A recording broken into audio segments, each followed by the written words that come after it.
It was in the reign of George III that the aforesaid personages lived and quarreled. Good or bad, handsome or ugly, rich or poor, they are all podcasts now.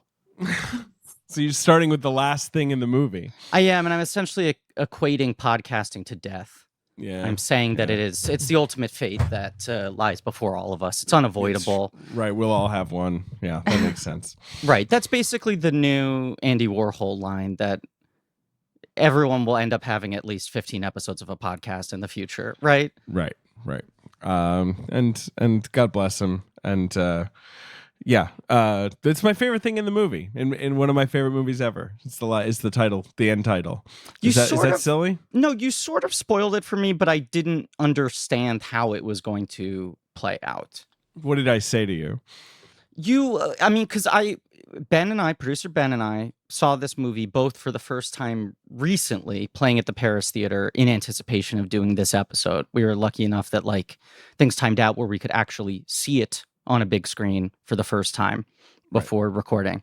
And you were talking about it to some other guest of ours. I can't remember if it was on mic or off mic about why it was your favorite Kubrick movie. And you just said, the ultimate point of this movie where it doesn't matter, we're all going to end up dead anyway. Right. And I didn't realize it was literally going to be an epilogue, title card saying, what does this fucking matter? Do you remember, we were just talking about this, why it was playing at the Paris? We were trying to remember. Yes. I can tell you. It was, they are doing a director select series. Okay, it is that, sure. Where I guess it's 4 or 5 of the directors who have Netflix movies coming out this fall and winter. And this was one of Baumbach's picks. Oh, cool. Okay.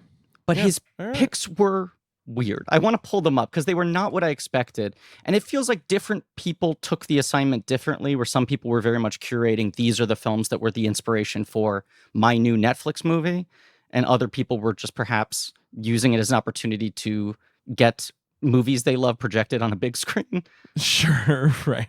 Yeah, I was saying that I think my husband did one of these, but I don't know what movies he picked, but I think one of them was The Last of Sheila. Correct. But for him, it was he wasn't going to be in New York, so it wasn't it was movies that he was excited to see. Yeah. His picks all were very Benoit Blanc adjacent. They were very much mood board mystery ensemble films. I'm trying to get the full Last of here. Sheila, that's on a boat, right? That's and there's a boat in Glass Onion. So. And a very young Ian McShane. I should see The Last of Sheila. I've never seen The Last of Sheila. It's fun. Herbert Ross, yeah. It's Diane Cannon is playing Sue Mengers, basically.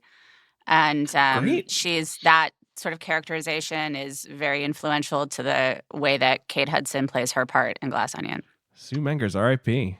The Baumbach list was Barry Lyndon, High and Low, MASH, Network, Shoot the Piano Player, World According to Garp. I guess now that I've seen White Noise, that list makes a little more sense. That's a good list. It is a good list. If I had more time on my hands, I'd be going to all these things. It's tough. I feel bad that I missed some of these, these chances for nice film. And it's a nice theater, the Paris Theater. And it's great that you saw Barry Lyndon there. Introduce our podcast and our guest. Sorry. It's a podcast called Blank Check with Griffin and David. I'm Griffin. I'm David. Podcast about filmographies, directors who have massive success early on in their careers and are given a series of blank checks to make whatever crazy passion projects they want.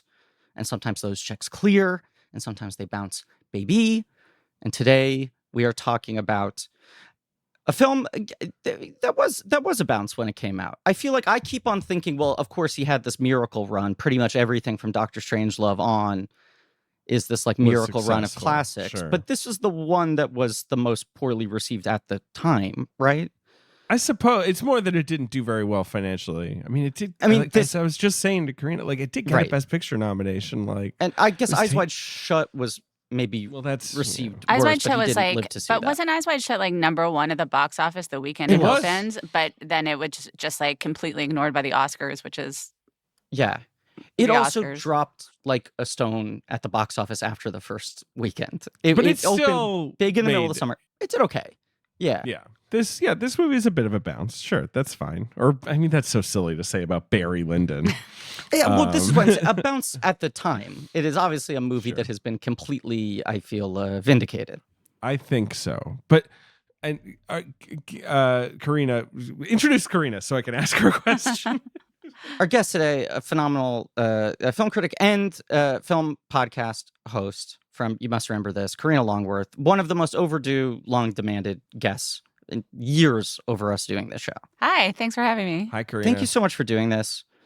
We've so badly wanted you to do the show for a long time now, and you very much wanted to do Barry Lyndon. Is this your favorite Kubrick, or is this just sort of the one you're most interested in talking about? This is my favorite Kubrick.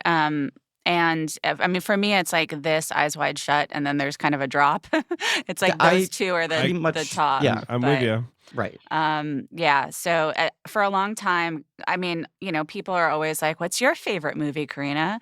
You must have seen every movie." And I think that's kind of a stupid question because I'm just always watching movies, and like, how could it be kind of fixed in time? What my favorite movie is, and so in order to avoid having to give an actual answer, I say that I have 3 favorite movies, which are A Star Is Born from 1954, Barry Lyndon, and Ghostbusters.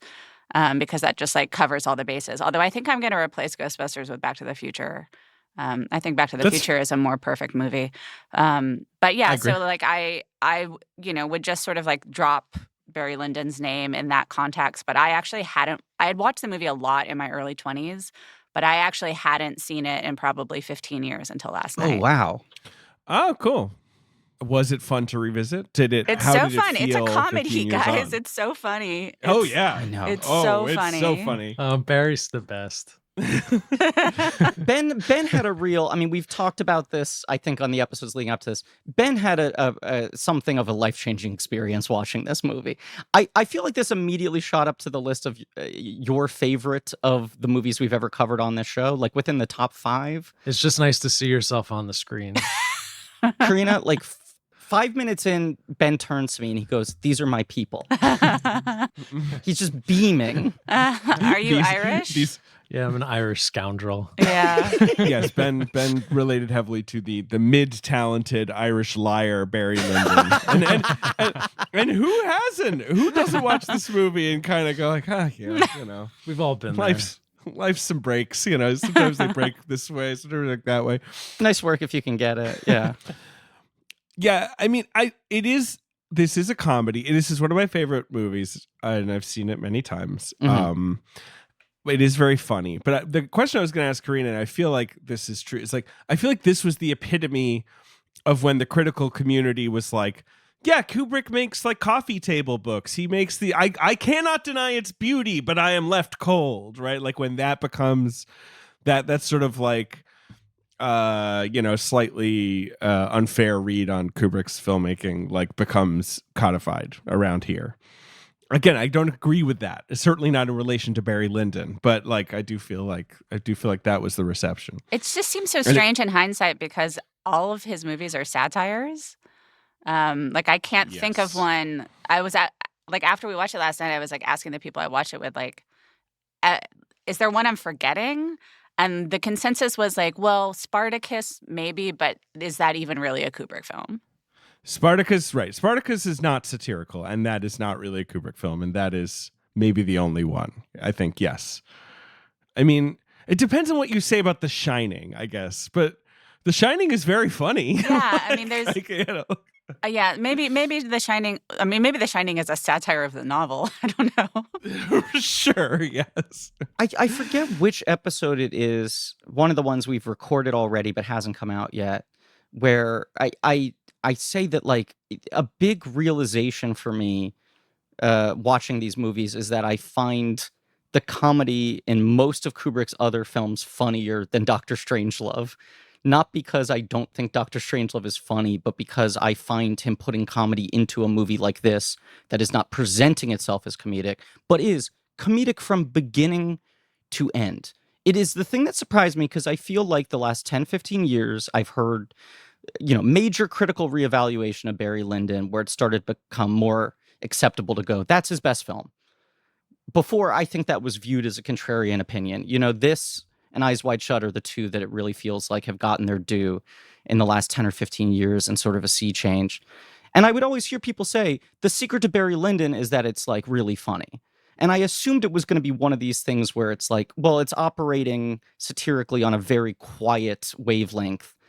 it must have been missed by audiences at the time. And then you watch this thing and it's pitched like a comedy from beginning to end. It is so plainly a comedy. I don't understand how it was ever misread. Well, I do think that the events that happen, especially in like the last half hour, are tragic. And I do think like if there is any sort of like genuine emotion to be had, it's, you know, in Brian dying and sort of understanding that like whatever good is in Barry Lyndon was in him as a father, although so many things have to go wrong for that kid to get to the horse. Like so many people have to fall down on the job. Just don't get him the horse. He's so small. He's a slight child. It's also not just that he's 9 years old. He's small. He's a little kid. It's the Gone with the Wind thing. If a little kid mounts a big horse, I just start covering my eyes. Nothing good will come of this. There's a reason ponies exist. And he had one, but he wasn't satisfied with his pony. It's like the whole metaphor of the whole movie. Not to jump to the kid with, you know, but that's one of my favorite kid performances. And that obviously I don't usually I don't like a lot of kid performances. And I've always loved little Brian. He's and I think he never acted again. Or if he did, he barely acted. Like he's just a perfect little like Fauntleroy with his little hair. I was astounded by and felt is one of the best child performances I've ever seen is Little Bullington. Yeah, Little Bullington is also good. Is incredible because he really has to set the stage for the entire second half of the movie. He doesn't have that much screen time, but in a couple scenes, a couple lines, and more than anything, just his glances, his body language, the tension he creates. Like this kid just has such absolute contempt for this fucking guy. And the next hour and a half of the movie is just going to spin off of that. Karina, when did you first see Barry? Or Karina, what's your Kubrick your Kubrick take, I guess? Or what your general relationship to Kubrick. Yeah. It's so hard doing this guy on our podcast because it's like, what are you supposed to say? But I just think he's one of the greatest and like one of the most fascinating characters, and the fact that there aren't that many movies makes each one kind of more important and more interesting. I'm actually not sure if I've seen every single Kubrick film or not, but I've definitely seen most of them. And yeah, as I said, like it's this and Eyes Wide Shut, and then, you know, it's like there's kind of two empty stares maybe, and then it would be like for me, The Shining and Dr. Strangelove, and then again there's like maybe two empty stares, and then there's kind of everything else. Yeah, I'm with you on that. I think. Oh well, 2001. You're less.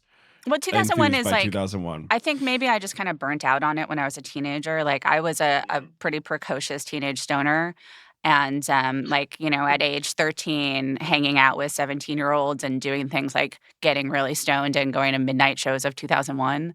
And so it's like it's something where I probably haven't seen that movie since I was like 26.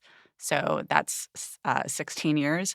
And I just don't know that I will have a reason where I feel like I need to revisit it. So it's just not something I think about very often. But of course, it's a masterpiece. It's like I'm saying like, oh, there's a couple of empty stares, but it's like it's just because they're all like on Masterpiece Mountain. Pretty much. Yeah, there's like a collection of the bulk of his movies in the middle for me where I feel like, well, this is undeniably a masterpiece. I recognize the excellence of this film. But Barry Lyndon and Eyes Wide Shut are the two that feel like they sort of cut through to me on a deeper level, where I feel genuine warmth and affection for them. That's the other funny thing about this movie is you saying, David, this notion of, oh, this is him at his most austere, distant, painterly. Again, I don't hermetic. Agree. No. It's that more was like the when sentiment. You see the reviews, yes, or whatever. Yes. No, I know, but I feel like this is kind of his warmest film in a bizarre way, and especially if you look at it being buttressed by 2001 Clockwork Orange on one side, Shining, Full Metal Jacket on the other side. There is like a gentleness to this movie, despite it being deeply, deeply cynical and sad. It's a sad movie. Sad. Yeah, but I think there is a greater sense of human emotion in this film than the ones on either side. Yeah, I would agree. But I also think this is like one of my most. This movie gets such an emotional reaction out of me in all ways. Like this is Barry Lyndon. This is my favorite. It's I had a friend. I had a wonderful experience with Barry Lyndon recently, which I think I first saw it in college, and glommed onto it. I glommed onto it immediately. But I had an experience recently. I have a friend who loves The Shining. He's not like a big movie buff. And we were in Vermont. It was late. There was like a fire roaring. And he was talking to me about The Shining. And I was like, have you ever seen Barry Lyndon? And he was like, no. And I'm like, I'm just going to put it on. And I put it on. And, the first scene obviously is him digging in a woman's boobs for a ribbon. Yeah, and he just looked at me and and he looked at me and he was like, what is this? Like, why did you? And I was just like, I just let's just stick with it. And he like within the next month watched Barry Lyndon like 5 times. Like he caught the bug. And like that, I do feel like this movie has that weird hypnotic quality or however you want to, maybe it's entrancing. Like it's just so easy for me to have this thing on and to be, just sort of drinking it in until the last half hour when I get unspeakably devastated, especially now that I have a kid.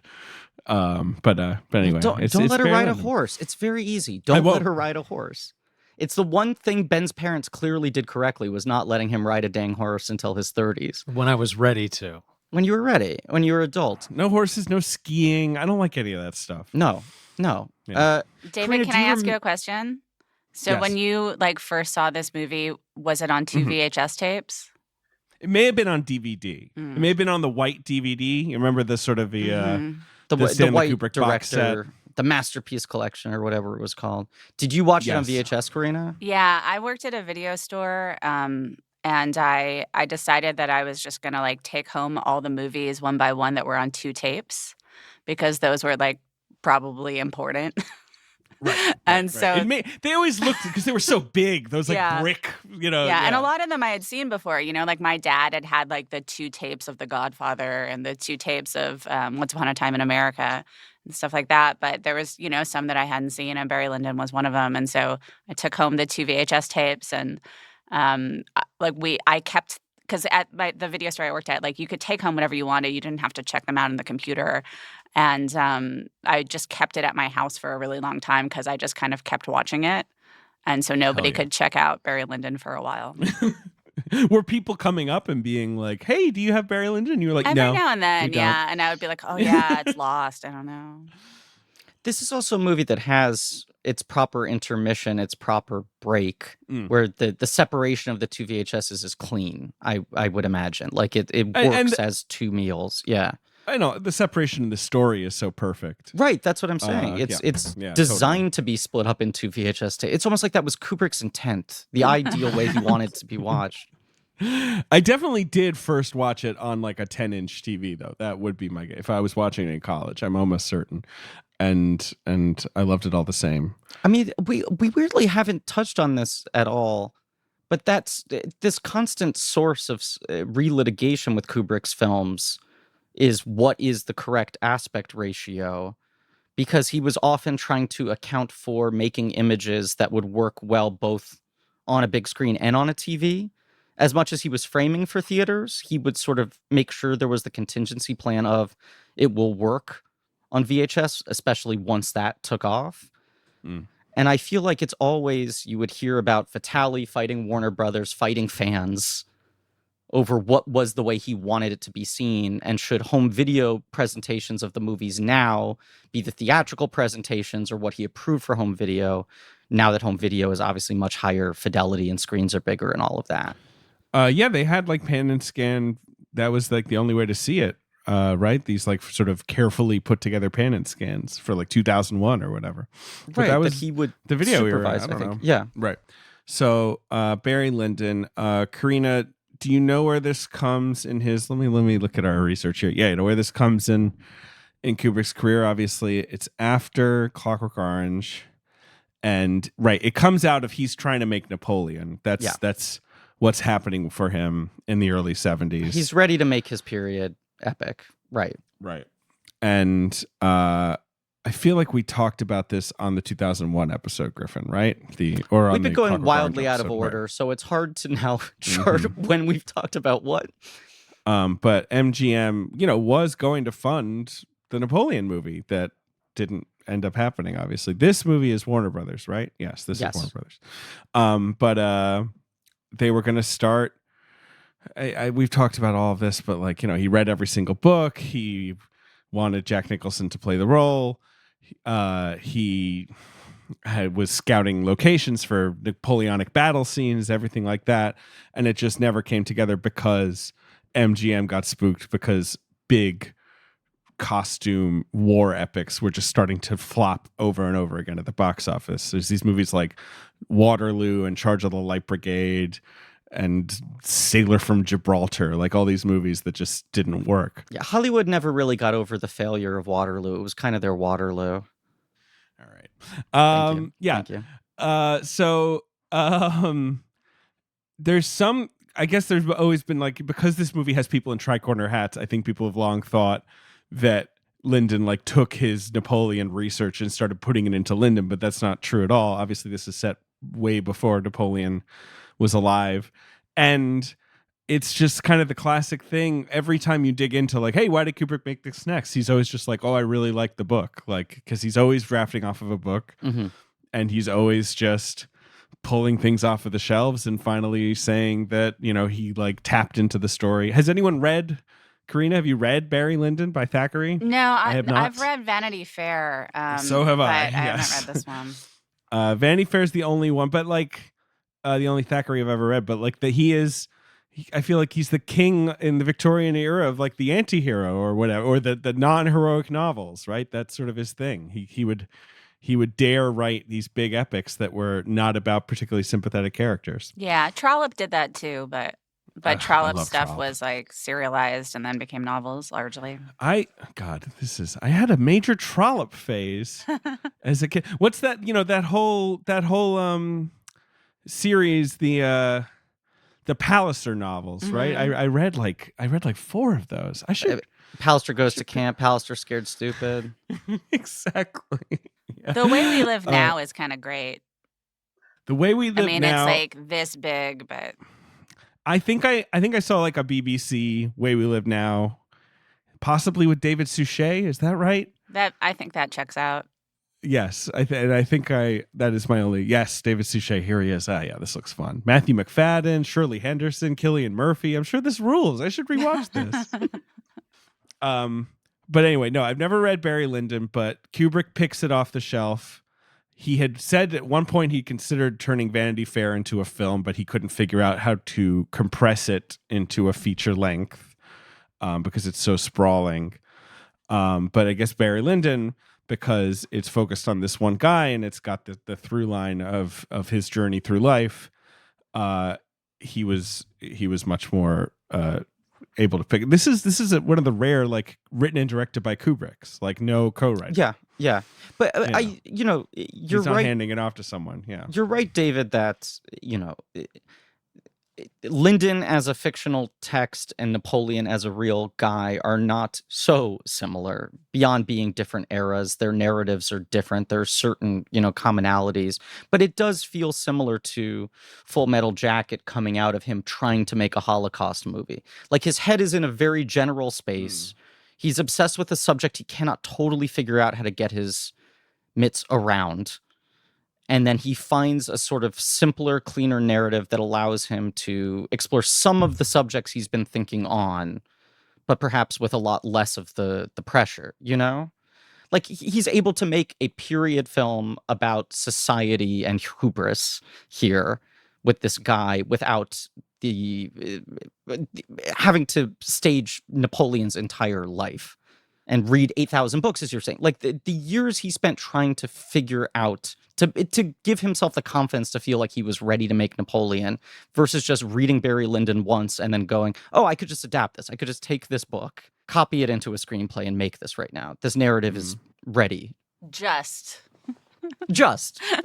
Easy. Yeah. Yes. This is very cute. He got a big pile of art books for the references for everything they wanted to make, all the clothes, the furniture, the vehicles, and everything like that. He said that, quote, he had to very guiltily tear up a lot of beautiful art books.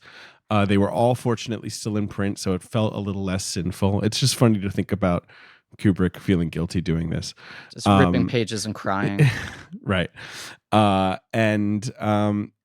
This is this is one of those things where because he's the only credited screenwriter, no one really saw a script. It's not like The Shining or Eyes Wide Shut or whatever, where he's handing it to someone, they make a script for him, and then he starts tinkering on it himself. Numerous people involved in the movie just say like he was just working from the book.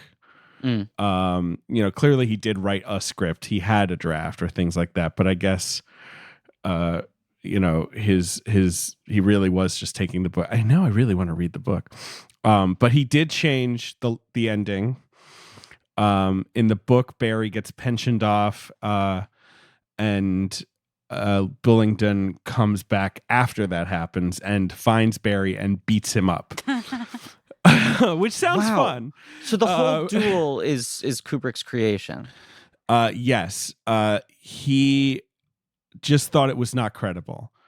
I think he wanted a slightly more poetic ending, I guess. The ending in the book is truly just like Bullingdon beats the shit out of him and Barry dies in prison a drunk, which is just maybe just a little too bleak. Maybe. Yeah. I don't know. Yeah. And he really liked the idea of having a big duel in a barn with pigeons. That was what he wanted the ending to be. But then also the last image we have of Barry is that like a freeze frame of him bent over. I mean, that's like entering a carriage. It's a pretty funny punchline. The freeze frame always startles me. I don't know if you guys felt the same, like because it's so out of nowhere in the visual language. It's out of the language. Yeah, I understand where he's coming from. Where it feels too clean to have this guy end up behind bars in that way. Like the notion of the greatest punishment for this guy isn't being held accountable for his crimes in a prison. It's being sort of made meaningless. Yeah. It's like, here you go off in a carriage off to the countryside and you're just no longer allowed to speak to any of these people ever again. Also, he's like crippled and living with his mom. Yeah. Right. I also just feel, though, I like that it's like if Barry Lyndon blows through your life, you're going to end up writing a check to him guiltily at the end of the year, like every year, being like, God, Barry Lyndon, remember that? Like that should be the impact of Barry Lyndon. Right, but the fact that you end with the check writing, yep, how much he hates it, right? Oh yeah. You're not seeing, you don't end the movie with him opening up an envelope, getting a check, and going, yes, it's that time of the month again. No, I mean, the indignity of this, all he ever wanted was to leave where he came from. And he just ends up right back where he started, but worse off than ever. And the money's not going to make him feel any better. No, of course not. He's miserable and he has one leg and he's not famous anymore. He's not cool anymore. Yeah. Yes. The other massive change that he makes is that the novel is told from Barry's first person perspective. And he is like a classic unreliable narrator who's always going on about how great he is. And Kubrick decided that was not going to work in a movie, and he wanted the objective narrator in the movie. And Ryan O'Neal despised that, and it's why Ryan O'Neal hates the movie. Because Ryan O'Neal didn't know that was going to, I guess, be put in the movie. He didn't know that would be the narrator. Yes. Was that a change that was made midstream, or did O'Neal just not know? I think O'Neal just didn't know. It's just very odd of Ryan O'Neal to hold contempt for anyone. He's such a notoriously chill, collaborative guy. Now, Karina, Ryan has come up on You Must Remember This, right? Surely at some point, because I did a whole season about Polly Platt. You did the Bogdanovich, right? You did the Polly Platt season. Yeah, I mean, he wouldn't talk to me. I tried to interview what a him. surprise! He wouldn't talk to me. I mean, I just have the impression that he is possibly like the most unpleasant star in history, or at least the most famously unpleasant guy to work with in maybe Hollywood history. Maybe there's a top 10. Like I almost don't want to give him too much credit for being the worst, but I just find him so funny in this movie because it seems like he's not in control of his performance, and because it just feels like Kubrick is like, okay, Ryan, so in the next one, do less, and you just see like. There's some shots where it's just like Ryan O'Neal like looking confused and like not really understanding what's happening, and it's just so perfect. It's such good meta casting, or not even meta casting. I mean, I think there are clever ways in which he's using Ryan O'Neal's baggage as a movie star up until this point. But it also is, you're casting a guy who basically feels the way that Barry Lyndon does. He so badly wants to prove that he is a serious actor worthy of being the lead in a Kubrick movie. And Kubrick's essentially saying, like, just be yourself. Just sit there, and I'll use you the way I want to use you. Totally. And Yes. it's like, I mean, and then it's like this crazy thing where like this model is in the movie with him, and it's like she comes off as giving almost the better performance. Absolutely. Undeniably. But he's perfect in this. The other thing I'd heard about this movie for so long is, Barry Lyndon would be good if Ryan O'Neal wasn't so bad in the lead role. It's like one of those movies marred by terrible casting in the lead role. And it's one of those things where it's like, no one else could have played this. He is perfect. You can argue that he's not a great actor, which I would say, and I don't think this is one of his best performances, but it's the best application of him in any movie. Yeah, I mean, I think Bogdanovich got like better performances out of him. Yes. But I agree. Like, Paper Moon is probably his best performance, right? Yeah, and What's Up, Doc? Yeah. He's great. Those are the two best, Yeah. I give him credit for what he's doing performances in his career, I would say. But I think that, because the casting is so perfect in this, even though, what he's showing off is not like virtuoso acting, there is a star power that comes through. Yes, I agree. And so, some of the people I watched it with last night, like, were not that familiar with his filmography, and they're like, "Did he make any movies after this?" And yes, in fact, he made quite a few, but they're just none of them are classics on the level of this or the Bogdanovich movies. I think when he's playing Bogdanovich in Irreconcilable Differences, it's really funny. But that's kind of the only one I would point to as being something, worthwhile. No, this is the end of like his Lucky Streak decade. The only other movie I like him in is The Driver, and that is a similar, that is after Barry Lyndon, and that is a similar, like, give me nothing, Ryan, like blank, blank, blank, like, just be a good looking guy, which he is good at. There's that anecdote I think about all the time. Interview David Fincher did talking about the girl with the dragon tattoo casting process and how belabored that was. And it was like the Scarlett O'Hara thing of a year of the press breathlessly writing about every single actress who had tested or read for that. And all the people who got close, like Scarlett Johansson, Natalie Portman, until he landed on Rooney Mara. And he said, the thing was, I saw all these people who were really, really good actors and were giving really good auditions and were transforming themselves into this character, but Rooney Mara was the only person who felt fundamentally weird in the way I wanted the character to be, just in her basic being.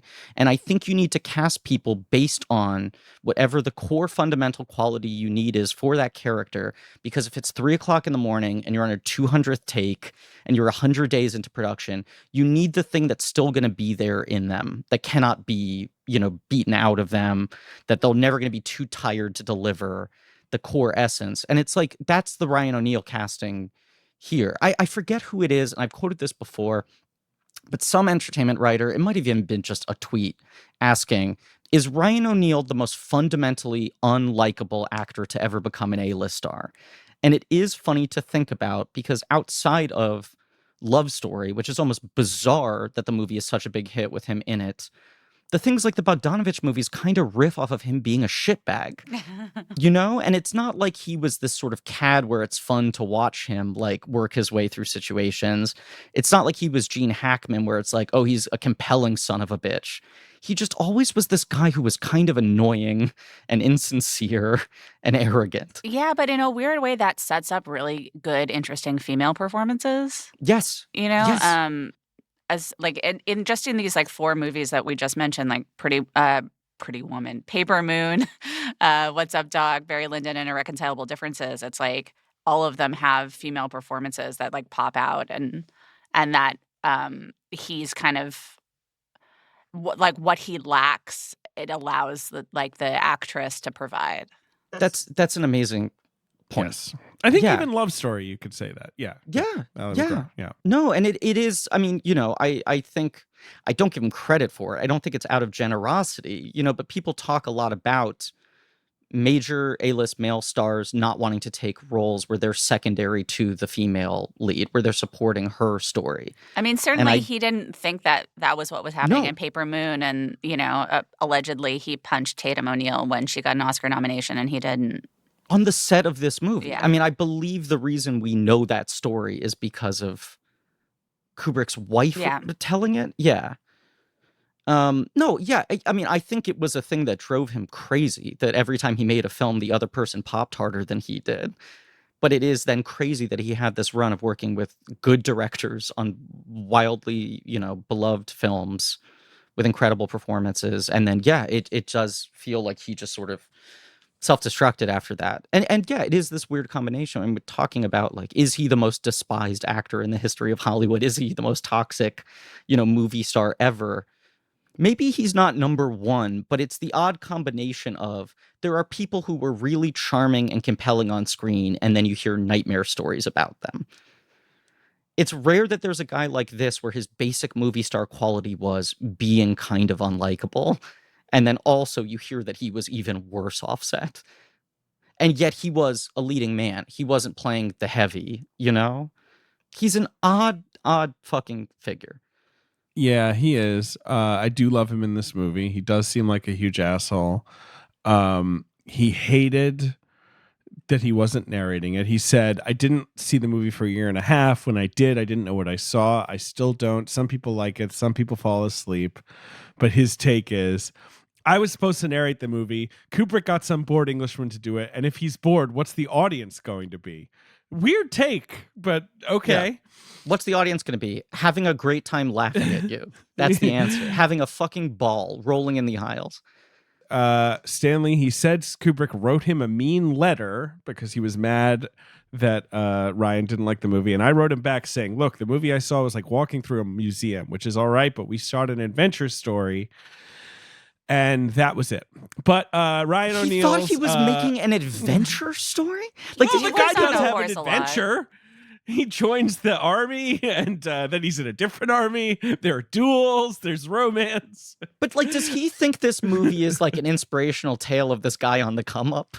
Yeah, maybe he does. I mean, on some level, it is. Yeah. Like, on some level, it is like, like the scoundrels, triumph and tragedy. Yeah. Right. I totally understand why he would see that. He's like, I mean, he learned how to sword fight, Yeah. He probably thought he was Errol Flynn. He goes pretty far. He becomes a gentleman. I mean, he does. When you meet him in the beginning, you don't see him as a gentleman. And then his mom fucks everything up for him. Kinda, yeah. I still like his mom, though. She's fun. Oh, she's cool. It's another thing that maybe helps this performance is that he fundamentally thinks he's in a different movie than he is. That he is playing it so thoroughly as the hero of the picture. Like, he does not play conniving. It's in his core being, perhaps, his competitiveness. No, but he needs to be stupid enough to do the stuff he does. Does that make sense? Like, he is kind of smart and clever in some ways, but he also needs to be so stupid that he'd be like, yeah, I'm like a captain. I'm Captain Soldier. And I'm going to give some papers to General Army. And, having no idea where Bremen is. Right, exactly. I like that. He's got to be a little dumb. At the end of the day, by the way, O'Neal's major take on this movie is I was very well paid. My deal was for 18 weeks. After 18 weeks of work, we'd done about 4 pages of the script. And so everything after that was overtime. And I was just like earning. Hey, cool. That cool. It's one of the reasons that a quote unquote better actor in this role would be to the detriment of the movie is that there's something kind of inscrutable about Barry and that he's just kind of operating on animalistic instincts, right? Like, he wants to move up, he wants to get rich, he wants to get laid, and you never can see the gears turning in his head. I mean, what you're saying, David, about he kind of needs to be this stupid to believe that he can get away with everything. Yeah. And every time he makes a move, it just feels impulsive. It feels reactionary. There's no strategizing in his head. He's never thinking big picture. He's just constantly trying to move forward and move up. All right, Griffin, be quiet. Silence, please. I need to say something, and that is that this episode is brought to you by Mubi. a curated streaming service showing exceptional films from around the globe. You know, we know them. Every day they premiere a new film. Iconic directors, emerging auteurs, always something new to discover. Every film is hand-selected, so it's like your own personal film festival. Streaming anywhere, anytime. But this week, I also want to point out that they have a very cool print-only magazine devoted to the art and the culture of cinema called Notebook. It's created and published by Mubi, published biannually. It's a yearly subscription. You get 2 beautiful issues. You get an exclusive gift with each issue, which is a little surprise for subscribers, and shipping is free wherever you are. I just got the first one. Here, I got it right here. Very robust, like nice thick paper, nice beautiful images, lots of cool essays, interviews. Got a big conversation with Hamaguchi in here that's really fun that I was just reading. The director of Drive My Car, to be clear, Ryusuke Hamaguchi. You got some stuff about the history of the movie podcast phenomenon. You got some hand-decorated 16 millimeter film cans. There's all kinds of cool stuff, okay? And subscriptions are now open for issues 2 and 3. You can subscribe to the magazine now for $40 a year. Find out more at Mubi.com/magazine. And you can try Mubi free for 30 days at Mubi.com/check. That's MUBI.com/check for a whole month of great cinema for free. Let's talk about the plot of the movie, right? I don't know. Let's go through it a little bit. I want to ask one fundamental question before. Sure, go ahead. We get into the plot of it, just as we're closing the book on Ryan O'Neal's anger about not being the narrator. I can't speak for how the novel works on its own, but I think the version of this movie that is narrated by him from his perspective would be so oppressive. Like, I do not want to live in this guy's head. I want to observe him almost from an anthropological level, which the narration in this movie provides you. Like, it feels like you're watching a nature documentary about this resilient species. But could you imagine having to, listen to this guy's inner monologue? No, it would be so boring. What if he was... No, I mean, yeah, it would... And just it would exhausting. Not function. I don't know. Karina, I don't know what you think. I don't know how much of a inner monologue he has, Right. Yeah, exactly. I don't know that he... I mean, I think it is, basically Ryan O'Neal saying, it was an adventure. Then I had another great idea. Yeah, exactly. Right. And women love me. Right. Then I met this lady and she thought it was super cute. And so this guy was loving all my stories. He was eating it up. In your research, did Ryan O'Neal say, I read the book and I thought it was going to be like that? Or do you think he didn't bother reading the book? He certainly is citing the book that, in the book, Lyndon narrates his own deranged view of things. And I thought that's what made the story work. He was an 18th century crackpot. So that makes it sound like he read the book. Now, maybe he just read a script that was going off of the book. I don't know. But I guess he certainly had a picture in his head of quote unquote playing an 18th century crackpot. And as you said, he took it seriously. He sword fought. He's obviously attempting an accent. Sort of not that well in my opinion. I don't really care, but I kind of wonder, I feel like Kubrick's the kind of guy where if O'Neal came in with a thick accent, Kubrick would be like, Ryan, stop doing that voice. And maybe they just compromised on what is in the movie. It seems like a lot of Kubrick's direction was chill out and be yourself. Yeah. Which is fine. Kubrick's quote here is, he looked right and I was confident he possessed much greater acting ability than he'd been allowed to show in any of the films he'd previously done. Classic Kubrick quote. Classic weird neg where he's like, I mean, you're not good in movies that you've done, but I assume you can be. And Kubrick's very much just we got on fine. I mean, the funniest story in this research is that and you hear this from a lot of people who work with Kubrick. It's when we hung out, we would just talk about sports. That's what we did. We just talk about football or whatever. And then Marisa Berenson says, he barely talked to me. He approached me with great hesitation. He would write me letters instead of coming up to talk to me. With Ryan O'Neal, they would talk about sports and quote, this is her exact words, the way men do among themselves. But for Marisa Berenson, he would send letters that were very personal and arrived whenever he felt it was necessary to communicate with me. So Stanley Kubrick, a bit of a shy guy with absolutely stunning, striking ladies. I don't know. Yeah, but also most actors. I mean, the anecdotes we found on Eyes Wide Shut feel like the only time we're reading stories of him actually feeling comfortable talking to actors. No, he mostly, seems fairly shy with actors. Not bossy, exactly. Although obviously he would make them do it over and over again, but that's different. That's sort of him searching for whatever it is he wants. It's almost him searching for the thing he cannot figure out how to communicate to them. You know, the take after take after take is, I'll know it when I see it. I don't know how to put it into words. I mean, we haven't really talked about we should talk about the movie, but like I feel like people know the other side of things more, which is the movie took a year to make. It was entirely shot on location, so it was extraordinarily expensive for the time, and obviously it's shot with like natural light and candles, and they had to use insane like NASA lenses. Well, we can get into this stuff later, but I feel like this is what Barry Lyndon almost became notorious for in a way that almost obscured what's so wonderful about the movie. Is that it's like, oh, did you know like all of the sort of like Herculean technical effort that went into making it? And obviously all that stuff is fascinating, but it also helps it feel like this hermetic art, hanging on the wall in a museum, right? But it's also, but look, it's not.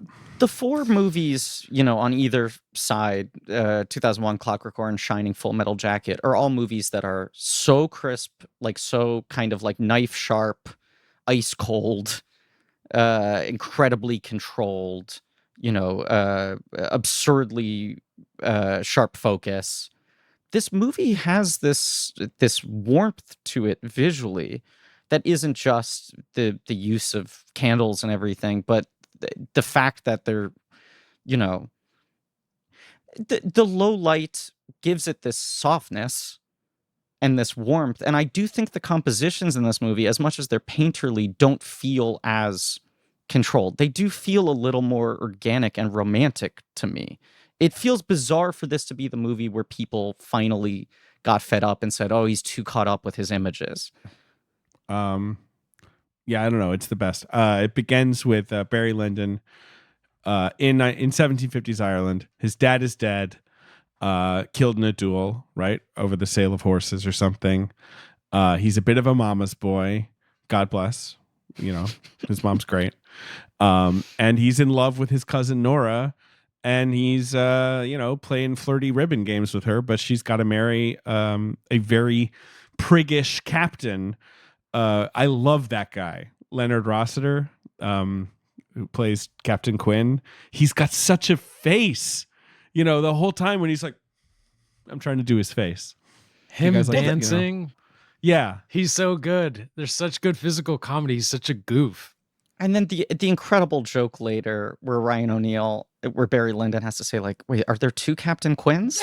The idea that this guy makes such a distinct impression that there could be no other guy with this name. Who could be mistaken for this man, possibly. The ribbon scene is, the moment where I was surprised by how immediately the movie is playing fully in a comedic realm. Because Kubrick just lets that scene go on forever, right? It's really long. Forever. That is when my friend is turning to me being like, what have you put on? Right, what the fuck is this? Can I ask you guys a question, which I don't know how horny this podcast gets, but...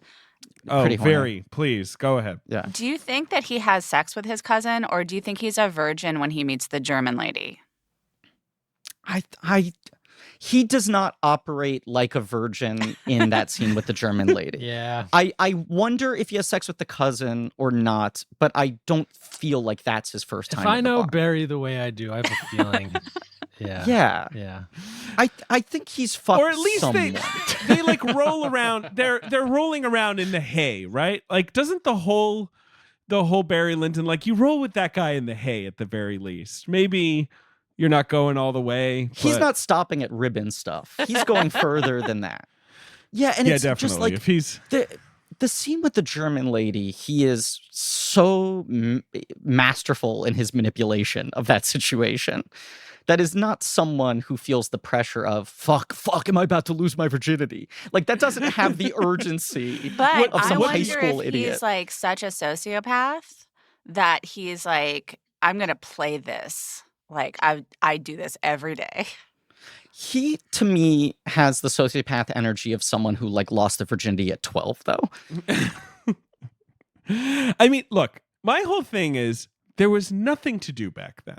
It's so boring. It's so boring that you can have an afternoon just like putting a ribbon on someone and then trying to get it. Like surely people were just having sex, right? I know it was against the rules, but like what else are you supposed to do all day? Yeah, sure, now, right. Don't go having sex on me. And but it's like, but now so what am I Karina, supposed to do? you think he's a virgin who's such a gifted liar that even if he loses his virginity at the age of, whatever, 25, he's still just kind of like a smooth operator. Well, first of all, I have no idea how old he's supposed to be at any point Neither in this do movie. I. But Neither do I. I yes. assume that when we first meet him, he's somewhere between like 16 and 18, but who knows? Because Ryan O'Neal's, assume. 37?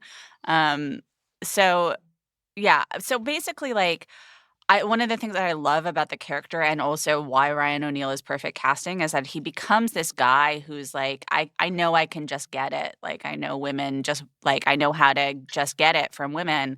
But it's what's interesting is that Kubrick like doesn't show us any kind of transition between like him being sort of an absolute goober with his cousin Trembling. and then like, being this stud who can just get it with the German lady. And so my question is like, was he having sex with the cousin like in scenes that we don't see? And so he knows he does have this ability to like manipulate women sexually, or is he faking it until he makes it with the German lady and then that unlocks a new level of the German lady is so nice. The German lady is so like open and friendly to him that he can almost like practice like with her like without being as scared, right? Yeah. And what I think what makes him so nervous about the whole cousin situation is the transgression and the fact that it is happening also, in the where'd the middle ribbon of go? everyone's view. Well, also, I mean, where's the ribbon? Truly a terrifying question. I mean, if he's going to go through with the duel, I would say that he's, pretty infatuated, right? And maybe, going all the way, right, is going to like really motivate him. Are you saying having gone all the way will motivate him, or the prospect like of getting to go all the way once you win the duel? Wow. Yeah, like is he gonna go kill to get far. it in? Right. Would you get killed to get it in? It's a really good question. I don't know. I don't either. But I wonder if it's like we're seeing his origin story. It's like this is the last time he was scared rooting around in a woman's bosom for a ribbon. Like, yeah, we all have our first time where we're scared of doing that. But after that, Barry Lyndon was great at 3 things: dueling, fucking, and I don't know, lying. Gambling. Well, yeah, lying, sure, basically. Gambling. Yeah, right. Is he good at gambling, or is he just good at cheating? No, he's terrible. Yeah, he's good at lying. He's good at cheating. There's also something to. I mean, at the beginning of this movie, he's, you're in this. There's no social scene in this time, right? There's not a TGI Fridays he can go to pick up women. So it's like pub. There's a pub, but it's still like, what are my options? Fuck, I really want to fuck my cousin. Yeah. To some degree, he needs to get out there and find some other people. Well, there's also the class system too, right? Which is like a big way of how you decide who you're going to get with in the first place. So it's like these, and he's this like is where just you are. high enough that he doesn't have to take care of cows all day, but like no higher. And but he that's doesn't all the get more, to marry his cousin. It's all the more torturous to him. Like the only woman in his immediate vicinity who he is interested in is the woman that he should not be with by any means. And there's no way to keep it a secret. Everyone knows. They know what the fuck he's up to. Yes. And what happens is he has to fight in a duel with the priggish John Quinn, and he shoots him, and so he has to run away. Dueling, obviously, kind of the funniest thing in this very funny movie. Yeah. And kind of the best representation, because like Barry Lyndon is basically about how like 18th century Europe is just medieval and barbaric, but everyone is dressed up and has fancy wigs and has powdered faces and is like, oh, after you, sir. Right, this performative sophistication to let themselves believe they've evolved as a society. Just evil, amoral muck. And so, of course, the funniest thing is the idea that when we duel, we're just like, well, I shall shoot at you, and then you shall shoot at me. This is all very proper. It's also just so funny that this is a work. That everyone in Barry Lyndon's life conspires together to be like, we got to get rid of this fucking guy. What will actually get him to stay away? And it's like, we got to make him think that he will face serious repercussions for a death that, in fact, never happened. And his only recourse is to run as far away as possible and never look back. Hey, but Barry's doing it for love, whereas they're all doing it for money. So who's right and who's wrong? Do you see what I'm saying? Pro Barry, sure. I've expressed I'm still maybe leaning a little pro Barry. You're playing Barry's advocate. We're all, I don't know if you feel this way, Karina, but like early in the film, you're fairly pro Barry because Quinn is such a jerk and Barry seems like more of an honest boy. And he gets, it's gets put in this complicated because situation. you don't want anybody to fuck their cousin. No, even true. back then when options were limited, especially in England, I can say this as a half English person, certainly entire families were started amongst cousins, but it's not what you want. And certainly not a first cousin. You don't want to be. But I also do think that there is something, having seen this movie for the first time as a teenager, and then, I think that oftentimes you can have completely different experiences with films as you age. And I think that when I was much younger, I did sort of feel like, like Barry is a romantic hero in the beginning. And then watching it at age 42, I feel somewhat differently. But then I also am just so annoyed by the children in this movie now. So, I mean, there is this puppy dog quality to him up until the duel, where even if he's not sympathetic, he doesn't quite seem like a monster yet. The movie, I would say, tricks you. Well, but he just seems stupid. He seems so stupid. That's the thing. And he's got this dumb fucking look on his pretty face where you can sort of feel bad for him by default because you're like, well, this guy doesn't know any better. Yeah. And so the first couple of times he starts strategically lying, it's almost surprising that this guy has the wherewithal. He's so honest when he's being robbed. Yeah. He just completely tells he the really truth, and it doesn't work out guy. for him. So why wouldn't you start lying? Right. It's just like this guy at the beginning of the movie feels like he doesn't know how to take care of himself. He doesn't know how to protect himself. And then he becomes the most incredible sort of strategic thinker. Like right after the duel, his mom and his friend, they're talking about him like he isn't there and he's sitting right next to him. You know what I mean? Like they're letting the viewer know like, this guy is such a moron that people talk about him like this. And also, once again, everyone in his life conspired to get him as far away as possible. Like, they all teamed up. And we're like, we all agree we want him out of here. Mother included. Everybody was like, we just get him fucking out of here. Bad news. The guy who robs him, Captain Feeney, by the way, is a real highwayman who wrote an autobiography that Thackeray loved so much that he was like, I'm going to put you in my book. Wow.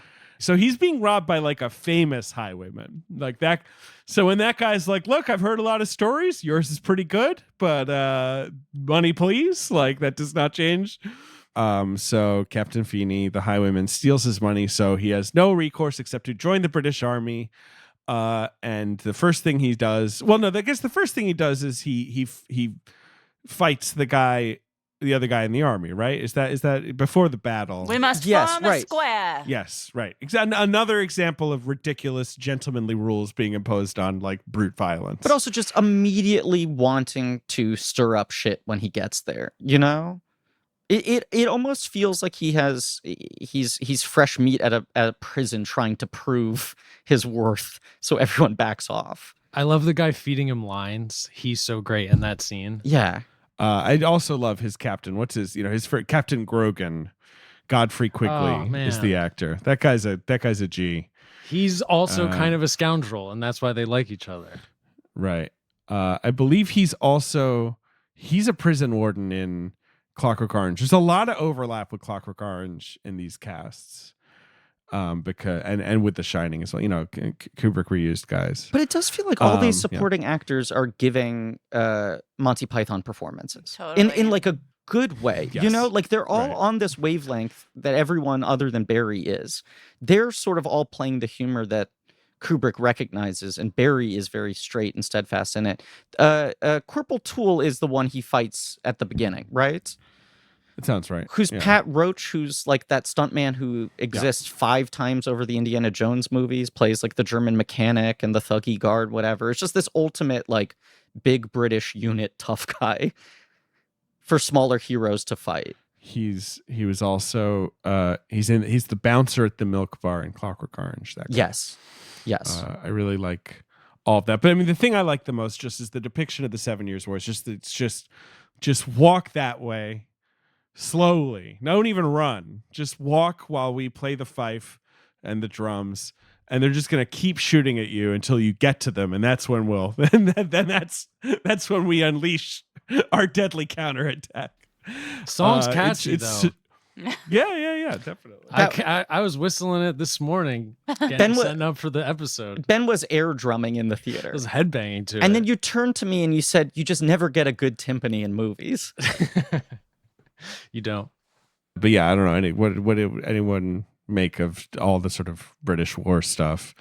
Like it's really just that. He deserts pretty quickly. He deserts in like the first skirmish, right? Once Grogan is dead. Yeah, I don't blame him. I mean, every time we have to talk about a war movie on this podcast, and I just spiral at the thought. But it's like, yeah, do what Barry Lyndon does. Do anything you can to get out of there as quickly as possible. Also, like, there's no internet. Like, nobody's gonna be able to Google him and find out who he is. So yes, it's true. Yeah, and that's when he encounters the beautiful Frau Lieschen.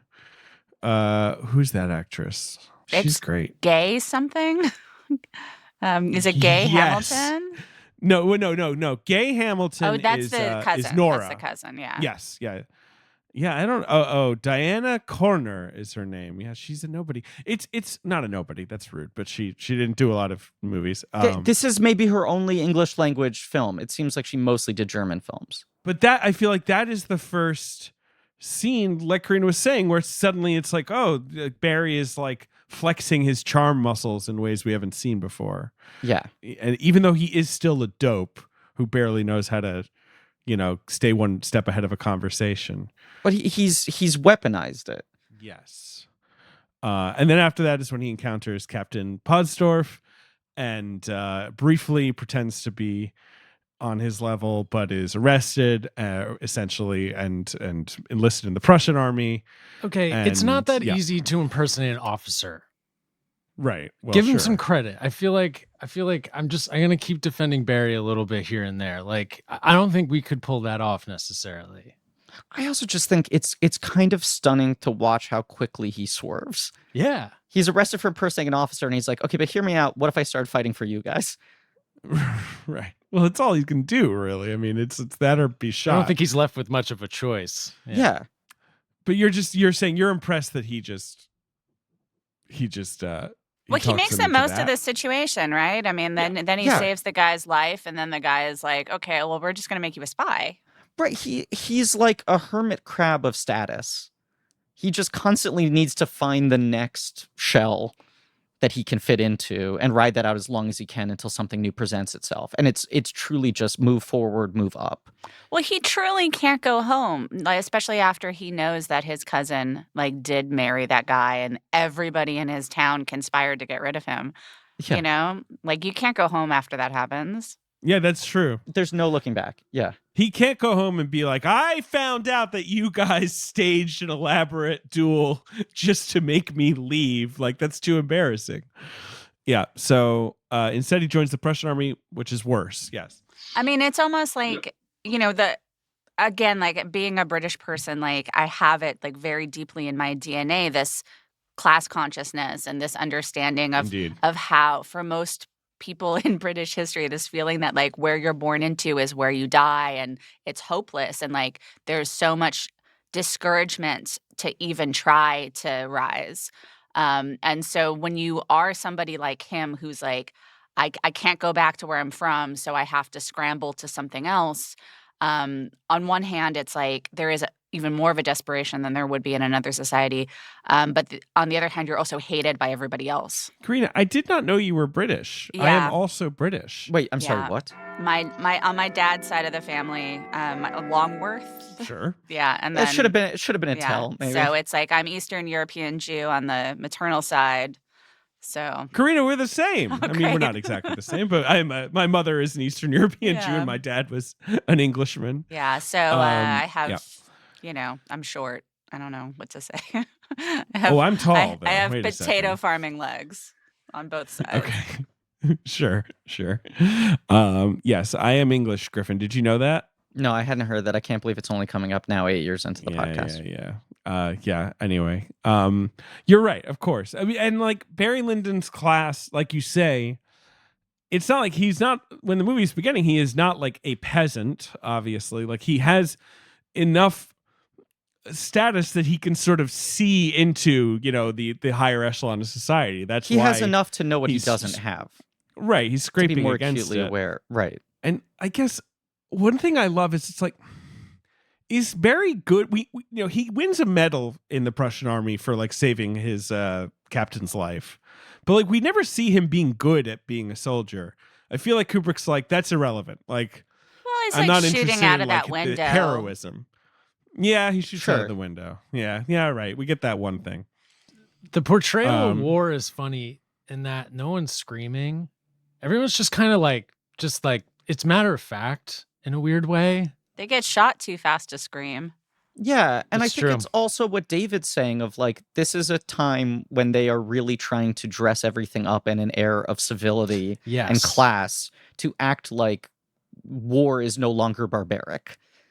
It is just so funny to watch a movie like this and think about like people in war used to dress so fancy. You had to be a gentleman of war. Yeah, right. Right. Whereas now everything is like tactical, functional, practical. It's like no one looks better than the soldiers on the front line of a war. They have very nice jackets. It's true. They got Yeah. little gold buttons. Yeah. And they're just going to be shot and fucking pushed into the mud. Well, it was partly also like they wanted to get you into it. They wanted to recruit you, right? It's like, hey, you're going to get a nice uniform. You're going to look fancy. You're going to be a hero. It's the best clothes that a lot of people ever had. Right, 100%. And it does, of course, work for Barry. Like, it's enough for him to at least get a foothold again. Obviously, the Prussians just want to use him as a spy. And it makes sense that they do, but he is also the worst spy ever, because on his first spy mission, he, like, 2 sentences into his spy, cover story is like, I have to tell you something. I'm an Irishman like you, and I think you're just grand, and they want to spy on you, but I think you're great. I think he does that on purpose, though. I don't think he's being definitely. dumb. I think he's being an opportunity. calculated. Absolutely. Yeah. I think so, right? This is to the Chevalier, Patrick McGee, as the Chevalier. Great look. Love it. Every performance in this movie is great. Yeah. He's kind of my favorite, though. Well, I do like John Quinn. And then Liam Vitale's amazing. And then Marisa Berenson's amazing. Yeah, everyone's really good in this movie. I feel like the Chevalier, like he almost looks like a wizard or something. Like, does that make sense? Mm-hmm. Like the way he's styled, it's like it makes sense that he's a famous gambler because he almost looks like just sort of like a magical being. Like, why else would he be so good at this game of chance? It's so great when Barry dresses up like him. Yes. So a couple diamonds on the face and we're done, right? Little red cheeks. They become so instead of spying on this guy, he becomes a confederate of his, and they just go around cheating at cards, cheating the richest people on earth at cards, and anytime they're accused of cheating, Barry duels with them and wins. Right? That is essentially their con. Yeah. Right? Is there anything more to it than that? I mean, this is the part of the movie that would be a TV show. Like, if somebody was like, let's reboot Barry Lyndon, like, that's where you start, probably. So, like, every week, it's like a new foppish count that they have to get one over on? Yeah.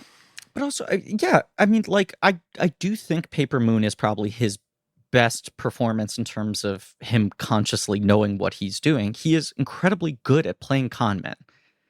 It is a thing that Ryan O'Neal is a perfect fit for. The combination of charm and sort of ruthlessness. Yeah, 100%. And he's low-key very funny. And these scenes are very beautiful. This is where there's so much of the candlelit, indoor, warm, dark atmospheres, right?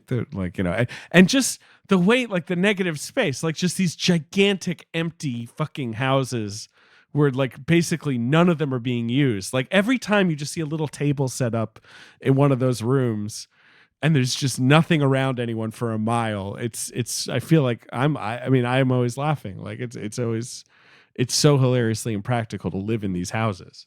It's also got to be really cold inside. Like those So fireplaces can only heat up so much, which gives them excuses to wear these coats indoors. I mean, that's my favorite thing about Lincoln, this Spielberg movie, is how everyone's got like blankets on all the time because it's so goddamn cold. Like I wish we saw more of that in these periods. Well, also, just everyone's just wrapped in blankets. He's also cloaked in immense power. I mean, it's both. It's blankets and power. Yeah. Griffin, be quiet. Karina, I don't want to hear a peep out of you either because I have to tell you something. Bombas's mission is simple. Make the most comfortable clothes ever and match every item sold with an equal item donated. So when you buy Bombas, you are also giving to someone in need. That's it. It's very simple. Bombas designed their socks, shirts, and underwear to be the clothes you can't wait to put on every day. Everything they make is soft, seamless, tagless, and has a cozy feel. And there's a pair of Bombas socks for everything you do. You got comfy performance styles with sweat-wicking yarns, which means your feet stay cool while the rest of you works up a sweat.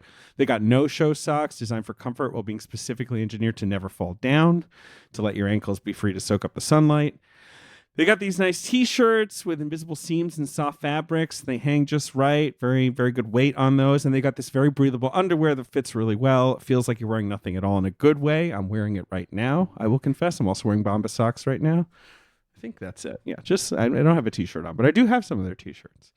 And like I said before, did you know that their socks, their underwear, and their t-shirts are donated because those are the 3 most requested clothing items at homeless shelters? That's why Bombas donates 1 for every item you buy. So far, Bombas customers like you have helped donate over 50 million items of essential clothing. Griffin, I see you opening your mouth, so I will silence you to mention that Bombas is a very successful Shark Tank product, which you always like to bring up whenever we do a Bombas ad. But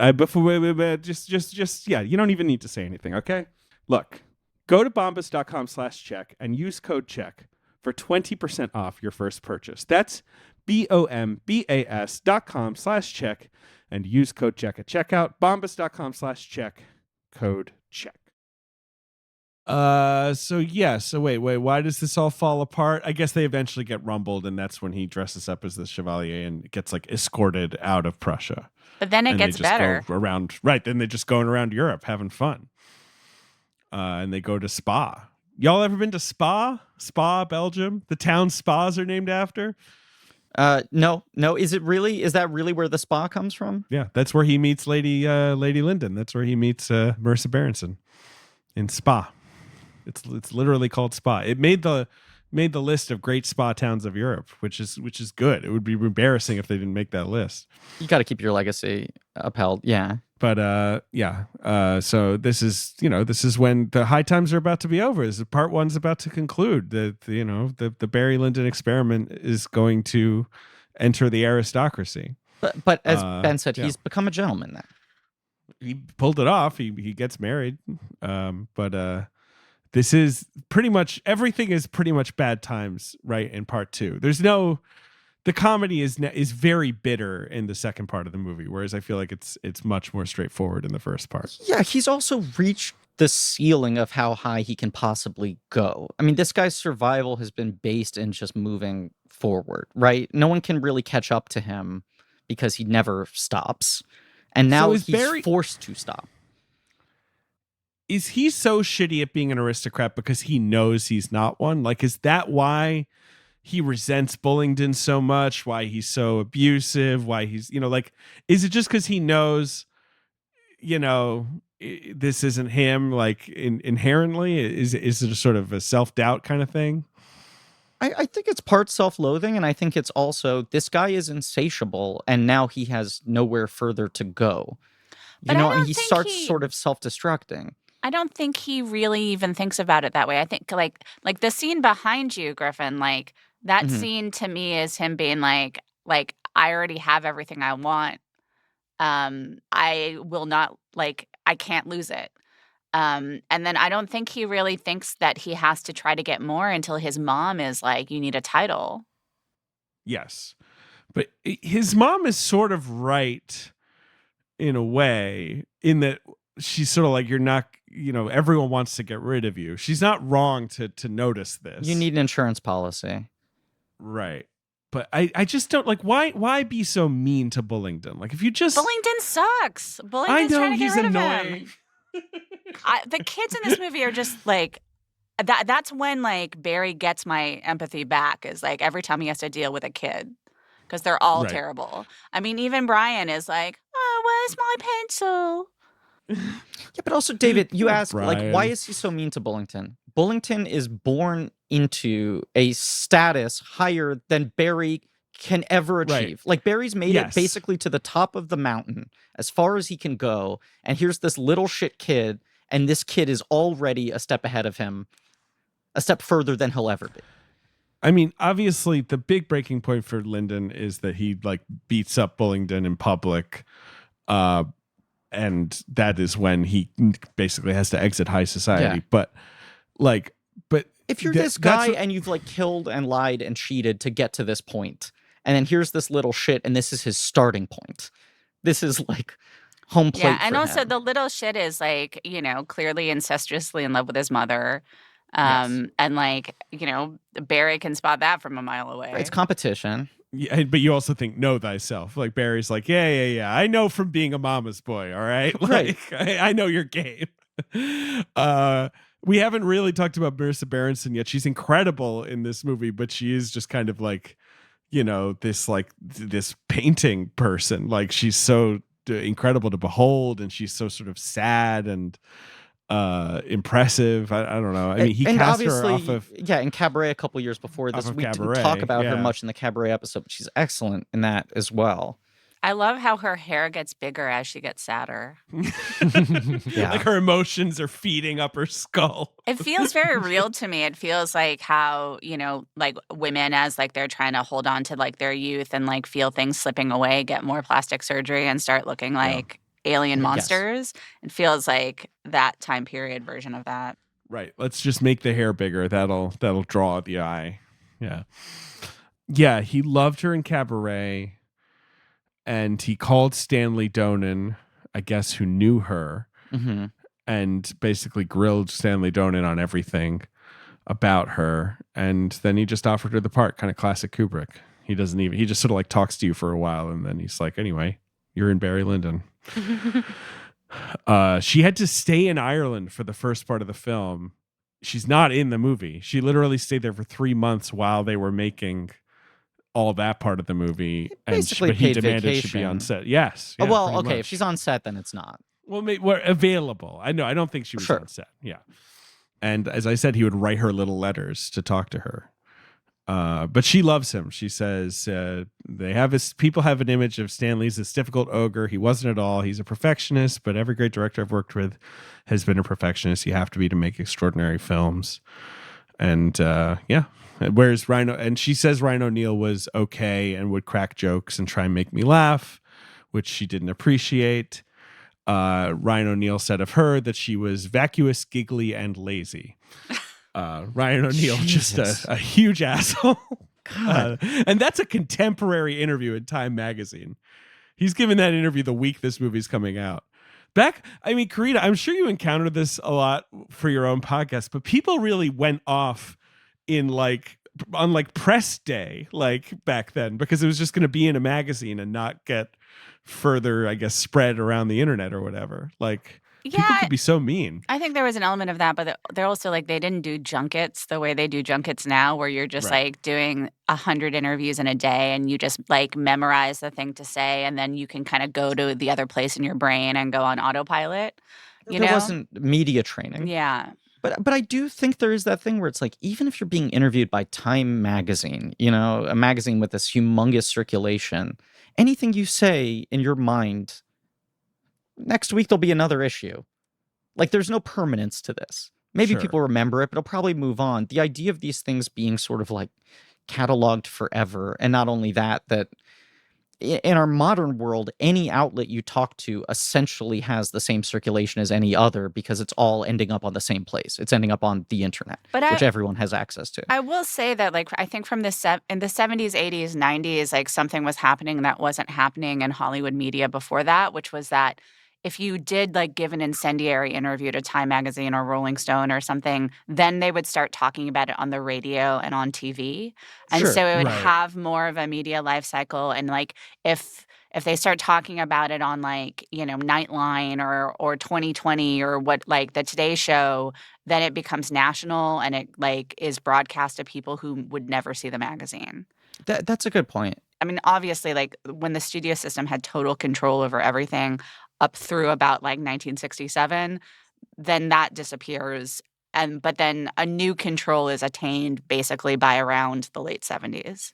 Right. The new Hollywood shift of you no longer have Eddie Mannix type people who are doing everything they can to manage a very specific image they want each star to represent.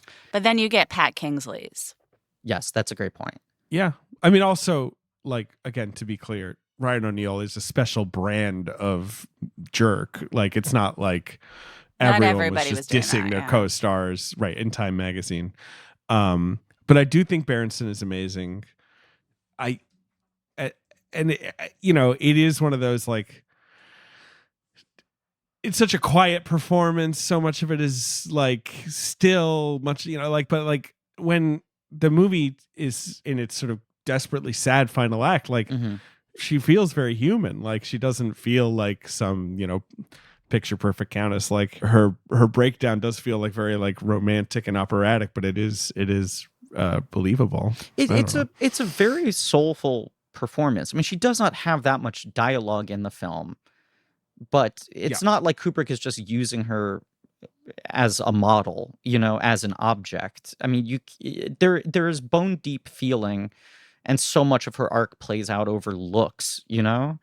It is her reaction. I mean, when she catches Barry in the act, she plays that so incredibly well.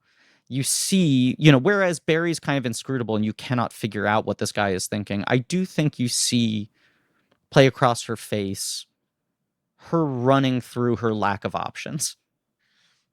I guess my frustration with Barry in Act 2 is it's like, obviously he's never had any class. That's not the Barry Lyndon experience. But couldn't he have a little class about how he's going to cheat on his countess wife or, you know, be mean to his stepson? Like, he's just making out with ladies in public. Like, he can't, you know, act the part as required for, you know, high society. He's new money and everyone knows it. He's the newest damn money that could ever be money. He's so new. But I also just think that he correctly assesses that she's not going to divorce him. Right. You know, she's not, like, no matter how much Lord Billington, like, says, "Mummy, you must get rid of him," she's not going to unless, like, something catastrophic happens. Yeah. Or unless she meets another dude, which clearly she doesn't. In lieu of him having any further social strata that he can climb, the only way for him to grow is to flex his power within that position, which is just pretty much being flagrant about everything he does. He no longer needs to hide it. But he's like a squatter in, like, some luxury apartment. But that's, like, I mean, he's a guy. Can you leave? And he's like, no, I ain't leaving. He's a guy who's constantly pushing up against the walls of wherever he is, right? Yes. And so he just gets to this point where he's basically challenging them. What Karina said of, like, what are you going to do? You're going to kick me out? No, you're not. I can do whatever the fuck I want. You can't touch me. You think that's what it is? Yeah, sure. I don't think he could ever verbalize that. I don't think he's thinking about it that way. I think he's animalistic, though. I think it is what drives him. He needs more. He needs some new rush. When he's conquered something, he needs a new challenge in front of him. He also knows the system's rigged. Yeah. So, I mean, why not cheat and lie and do all these things if it's, like, rigged against you in the first place? why play it fair? Why play it straight and end up like a blacksmith or whatever? Not that there's anything wrong with being a blacksmith, but No, it's pretty cool actually. Oh, it's hard work. It's a lot of hammering. Seems like a lot of work. I don't want to say I want to do it, but it looks your cool. Skin. Yeah, no, it looks cool. Like for like an hour. I mean, there's an open question as to like, we see what happens when Barry Lyndon is like the most nouveau riche guy, like at like the top level of the class structure. Would he have been happier being like the big fish and like on the lowest level? Like just being like the hottest guy that like everybody thinks is super cool amongst like the working class? I don't think this guy would ever truly be happy. That's the thing. I think he just always will want more. It's why he sort of starts self-destructing once he finally gets to the place he thinks he wanted to be at. He would be good, though, as what Karina's talking about, which is essentially like the coolest guy at the soda shop in like the 50s or whatever. Like that. Yeah, I mean, that probably would be his biggest strength because like he can't handle it. He can't, even as a father, he's a bad father too. It's his most sympathetic, badness or what, his most sympathetic negative quality because he is at least an indulgent father. Like he's not like a complete asshole to his kid. But he's still bad at it. He's not making any kind of long range thinking, and you feel for him when his son dies like terribly. Like I actually found it difficult to watch this time, and I've seen this movie a lot of times because I forgot that it was drawn out. I forgot, that the boy goes back to the bed and all that. Don't you think so much of his love for his son though is that his son represents? It's the opposite of everything he hates about Bullingdon. Yeah, right. It's his sure. Here's this it's tangible. Narcissism. It's narcissism, and it's also I think he views him as an object of success. Look, I created someone who was born into a higher class than I. Absolutely. It's not just my insurance policy, but it's like what an amazing accomplishment. He'll be raised into a higher class. He'll be educated. He'll have everything, that Barry didn't have. He's this tangible evidence that like Barry beat the system. And once he's dead, it really is like, what is anyone doing here? All of this like is meaningless. Right. Everything just kind of collapses into super depression. And it is, I find that the last act of this movie, like painfully sad. Like it does work on me. And then I think it kind of has to, right? Like otherwise you would really detach from the movie. Yeah, I agree.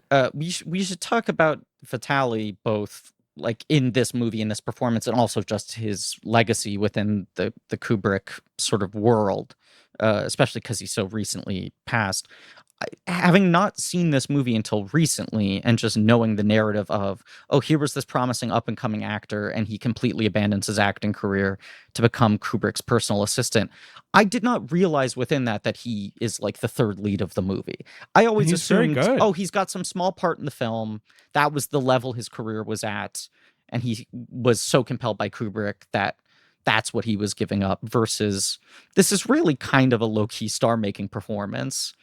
Yeah, I agree. I think he's excellent in this movie. I mean, it's what I think of when I think of Liam Vitali, obviously. But I do think he's really good. Basically carries the last hour of the film. I mean, the most important thing the most important moment for Bullingdon is when he accidentally shoots, when he prematurely discharges. And truly, perhaps one of the funniest things I've ever seen in a movie. Right. The real fear and embarrassment on his face. Like, especially since like this whole thing has been designed to like, they've summoned him back. Can you please get rid of this guy? Like, can we be done with Barry Lyndon? And he blows it. And the like brilliance of everyone having to be like, well, he is allowed to shoot at you now. Sorry. And Barry finally does like his one magnanimous act of not shooting. Like Barry should shoot Bullingdon in the head. I don't know what you guys think. Right? I mean... Yeah, no, it's the one time he stops operating from a place of self-defense. He's trying to be a classy English gentleman, right? Even the English gentlemen present are impressed, even though they hate Barry Lyndon. Also, Barry Lyndon's been drinking all night, and they like woke him up at dawn in the chair that he fell asleep drinking in, and like he can have that, that this is how he behaves. So I do think that is a moment where you can be like, you know what, maybe he learned something, but it doesn't work out. Right. No, I mean, he pays the price for it. Right. Like, his one moment. It's hard to tell, though, if he's learned something or if he's just given up. There's a part of me that wonders, like, is he just so exhausted at this point? He knows the end is coming for him one way or another. He can't outrun this forever. The bill's going to come due. It's just much like the ribbon sequence at the beginning. Kubrick just draws out Bullington's reaction to the misfire for so fucking long. So I think Vitali plays it so well. Right. It's very funny and also a little scary. Yeah, it just truly feels like you're watching him for 5 minutes as the tension builds of knowing it's Barry's turn next. And him puking, him shaking. All of it is so incredibly funny. It's played so beautifully. And so straight. And so, right. Like, yeah. So, yeah. Yeah, I mean, obviously, he's very pretty. He was a very pretty young Englishman. Really feels like one of those sort of like swinging London looks. Yeah, and then he pretty much transforms into looking like an incense salesman for the rest of his life. Yeah, he looks like a roadie. Like, right. I mean, God bless him. It was always so odd the last 20 whatever years when he was the spokesperson for the Kubrick estate, and he would come out. You're just like, aesthetically and vibe-wise, this guy feels so different from our cultural impression of Kubrick. But yeah, I mean, by all accounts, it was just he was so enamored with Kubrick and his process and his art and his mind that he just kind of felt like serving this guy will be greater than anything I could do on my own. Fair. Which is just a thing. It is hard to even think about anyone doing that today. I mean, I was trying to explain this to Ben in the theater, and he was like, what do you mean? He did this movie, and then he stopped acting and became the guy's personal assistant? He also, he worked on the Todd Field movies, right? Like, yes. He would pitch in for, like, the Kubrick acolytes. He was kind of a mentor to the people who were trying to follow in the footsteps. And obviously, we'll cover in future episodes other tasks, but him being the main person who had to find Danny Torrance for The Shining, being the main person coaching Arlie Ermy to be comfortable on camera, and then playing like 7 different roles in Eyes Wide Shut. I mean, a lot of his time was spent being this guy's body man in like years and years and years of development in between movies. But then once the movies were actually going, he was very integral to the productions in all these different ways. Yeah. Anyway, yeah. So, I don't know. Barry fucks up his entire life. His son dies. His wife essentially first turns to drink. Well, no, Barry turns to drink. His wife sort of turns to religion, tries to kill herself. We didn't talk about her sidekick. Oh, the weird reverend looking priest guy. His face. Oh my God, he looks like a rat man. Also, by the way, like, again, I just want to say again, like, so many people have to like be laying down on the job for Brian to get to the horse, and one of those people is Runt. Like, he sucks. Even Barry is like, he walked through your bedroom like to get out of the house, and Runt was like, I guess I was asleep. I don't know, bro. And where's the mom? Like, no servant stopped this 9-year-old boy from walking out of the house? Everyone fucked up. But is it a commentary on, like, obviously Barry et al. Are terrible parents. They're not, like, keeping an eye on him. But because he's, like, the little lord, like, no one else dares say, like, now, Master Brian, you can't be riding a horse. Like, no one can actually say no to him. Yeah, also at the stable, like... I mean, maybe it was so early that everyone was asleep, but like, how does he get to the horse once he gets to the stable?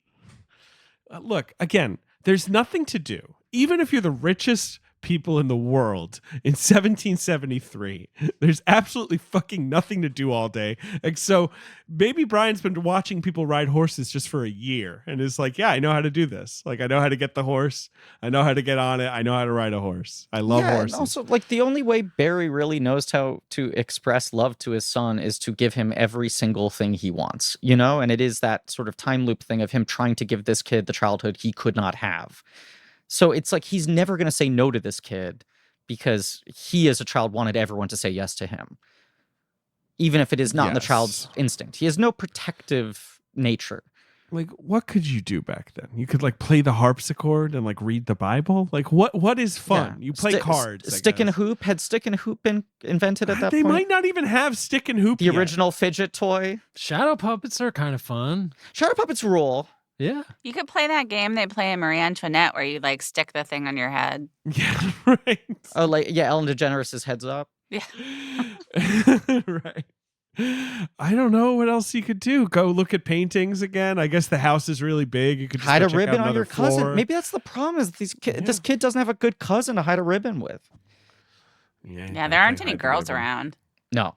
Yeah, well, because you can't have women around Barry. He's got to go off estate to even make out, maybe maybe that's the problem.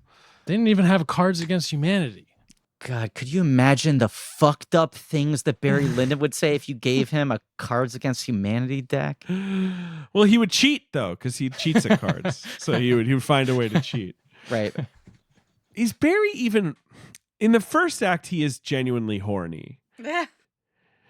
In the second act, he almost is going through the motions, right? Like he feels more passionless in every respect. Right, like even the affairs. It doesn't we don't really see any he's like any dead. of these women he's dead inside. I do think that's the ultimate reason he gives Bullingdon the shot at the end. It's sort of this moment of like, what am I even fighting to keep at this point? His life is joyless. It's more joyless when he gets sent back home to his mother missing a leg, but he doesn't seem to get any enjoyment out of anything. Does Barry get another shot at him, or is it over once Barry gets shot in the leg? That's it.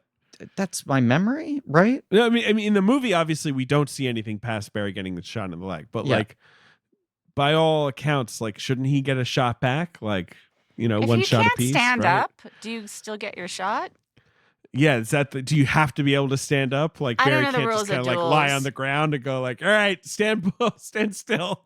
I mean, one thing we observed when we were watching the movie last night is that it seems like the rules of the second duel are different from his duel with Quinn. And somebody asked me do they just make up different rules for every duel? And I was like, well, maybe just because it seems like maybe 25 years have passed. So, maybe dueling changed. I don't know. But so many of the rules feel so arbitrary. It is funny that when Bullingdon misfires, they're like, well, the rules. Check in here in the guidebook. Technically, you are. It is his turn now. It's like, no, what is any of this? I mean, I do think, the duels they're carrying out, right? They're not the duels we think of from Hamilton or whatever, the Old West, where you're both turning and firing at the same time. Right. Right, instead it is this weird you shoot then he shoots turn-based gameplay. You really want to win the coin flip, right? That's huge. But I too, Karina, was wondering what changed in between these two duels, and maybe because it's a Kubrick movie, it's there's no way it's just narrative convenience. I'm sure he dug into just how this all worked, right? I also wonder, since the first duel was basically a sham, right? Because it is, of course, and staged, they know that Barry, who is then Redmond, will not be able to tell if they make up rules that are not conventional, and then maybe in the second duel, those are actually the way duels go. Okay, all right. Sorry, I was reading about duels. Yes, first blood would end a duel. First blood ends a duel. Okay. So even if a wound is minor, once someone is wounded, it's over. So there were other duels where it had to be to the death. Right. It's funny the way that shifts from it being no, one person leaves. Two people enter, one person leaves, to just being it's more symbolic. You can scrape a guy and win. The method of turning and firing at the same time is called the French method, whereas what they're doing here is more of the British method of dueling, where you're basically just standing still and agreed upon distance and firing at each other. It's so stupid. I would say no. I decline. I will not be dueling you today. I refuse to provide you with satisfaction. Right. What can I do? I'll draw you a picture. Do you want an oil painting? I'll give you money. I do not want to just stand 20 paces away from you while you shoot a musket at my face. What's one of those things where you have some rando like tweeting you trying to start a fight? You're like, I have nothing to gain from engaging with you. Yeah, I will not be going to the field of glory with you. I walk away. It's not happening. I mute you. Unfortunately, Barry Lyndon could not just block Lord Bullington. So, is Barry Lyndon a shit poster? Is that at the end of the day? I think Lord Bullington's more of a shit poster. Right, Bullington becomes practically a troll. Like he's showing up to parties and being like, Barry Lyndon, you suck. But Barry what a bore. Barry does kind of have poster's disease, even if Bullington's more of a shit poster, I would say. Yeah. It's just for a while. I guess Barry is at his most successful when he's kind of coasting a little under the radar. And once he's above the radar, he really just pings everyone's. Yeah, it's not good. Yeah. Barry Lyndon, he doesn't. The more eyes on Barry Lyndon, the worse he's doing. What's that problem of like the type of person who will do anything to make it to the top, and then once they make it to the top, there are so many eyes on them and so many witnesses to everything they've done to make it there? I think he's the type of person people don't like for no reason whatsoever. And so it's just that's unfortunately part of who. Well, I think it's just he's that type of person, though, where it's just like people inherently don't like him. So when he succeeds, they kind of want to see him fail. Yeah, he also fucks over a lot of people. Yeah, he's a dick. He is essentially unlikable. And he's much like Ryan O'Neal. He is both fundamentally unlikable and an asshole who mistreats people. But also like has enough charisma that he can, sort of coast around for a bit. Yeah.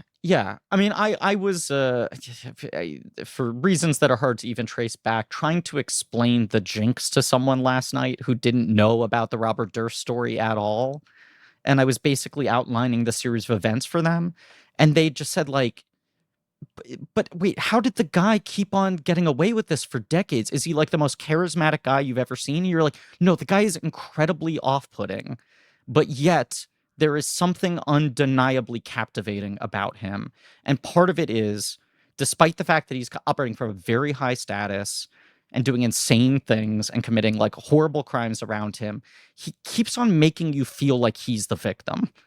Yes. And there is this fundamental sad sack quality to Barry. Yeah, even as he's manipulating the situation, I think it's partially what you said, Karina, too, of just like he comes off dumb. Like you do end up feeling bad for him because you almost question, does he not know any better? Yeah. It's part of what makes this movie interesting is you can never totally crack him. He is a little bit of an enigma, and it's why this movie needs to have an impartial third-person narrator. Yes. And of course, he's going to win at the end of the day in the final title card because he's going to be dead like everybody else. That's only when Barry truly triumphs, when everyone is dead. It's the great equalizer. The great equalizer. But I think one reason this movie has such a powerful grip on me is I always can't believe Barry is fucking it up at the same. What a life. You're married to a beautiful countess. You live in a nice home. There is nothing better you could expect in society at this point. Just chill. Just be a chiller. But David, to throw something back in your face that you said to me, not in a vindictive way, but just to repeat words back to you, to repeat back to you a very salient point I think you made some months ago. Okay. When everyone was fucking losing their minds trying to analyze the slap at the Oscars and what happened and what caused Will Smith to snap in that moment, right? Sure. And you said, like, it's the fact that he was so close to pulling it off. Sure. Right? He's it's like, sitting there. He's about to be crowned. Yeah. Everything's ready for him. Here's everything this guy's been working for decades, and the pressure of being that close to it, like, broke him. Sure. It's that same thing where I think, like, the fear of losing it fucks up Barry to a certain degree. Once he's gotten everything he thinks he wanted, he cannot find peace in it. Can we talk? No, Griff, quiet. Karina, oh my God, Karina, you've just been talking nonstop constantly I need everyone to be silent because I need to talk about notifications for a second. Who actually leaves those sounds on anymore? Besides the cha-ching sound, because that, of course, is another sale on Shopify, the all-in-one commerce platform to start, run, and grow your business, okay? Shopify, we use them at Blank Check. Ben uses them over at Congratulations, which everyone should be checking out. Shopify makes it simple to sell to anyone from anywhere. Whether your thing is vintage teas or recipes for ghee. Ooh, interesting. Start selling with Shopify and join the platform simplifying commerce for millions of your favorite businesses worldwide. With Shopify, you'll create an online store in your vibe, discover new customers, and grow the following that keeps them coming back. They got sales channels sorted to keep your business growing. They got an in-person POS system, which we've used, I think. We've got an all-in-one e-commerce platform. You've got social media platforms like TikTok, Facebook, and Instagram. And thanks to 24/7 support and free libraries full of educational content, Shopify's got you every step of the way. It's how every minute new sellers around the world make their first sale with Shopify, and you will too. Never been easier to start and grow a business. We use this for our personal merch. We got some stuff coming at the end of the year that I'm sure you guys are going to be excited for. We've been in the works on that. But right now, you can go get Comedy Points coins and spatulas and all that because Shopify lets us put literally anything up, like any ridiculous idea that Griffin can have, and sell things really simply. So sign up for a free trial at shopify.com/check, all lowercase.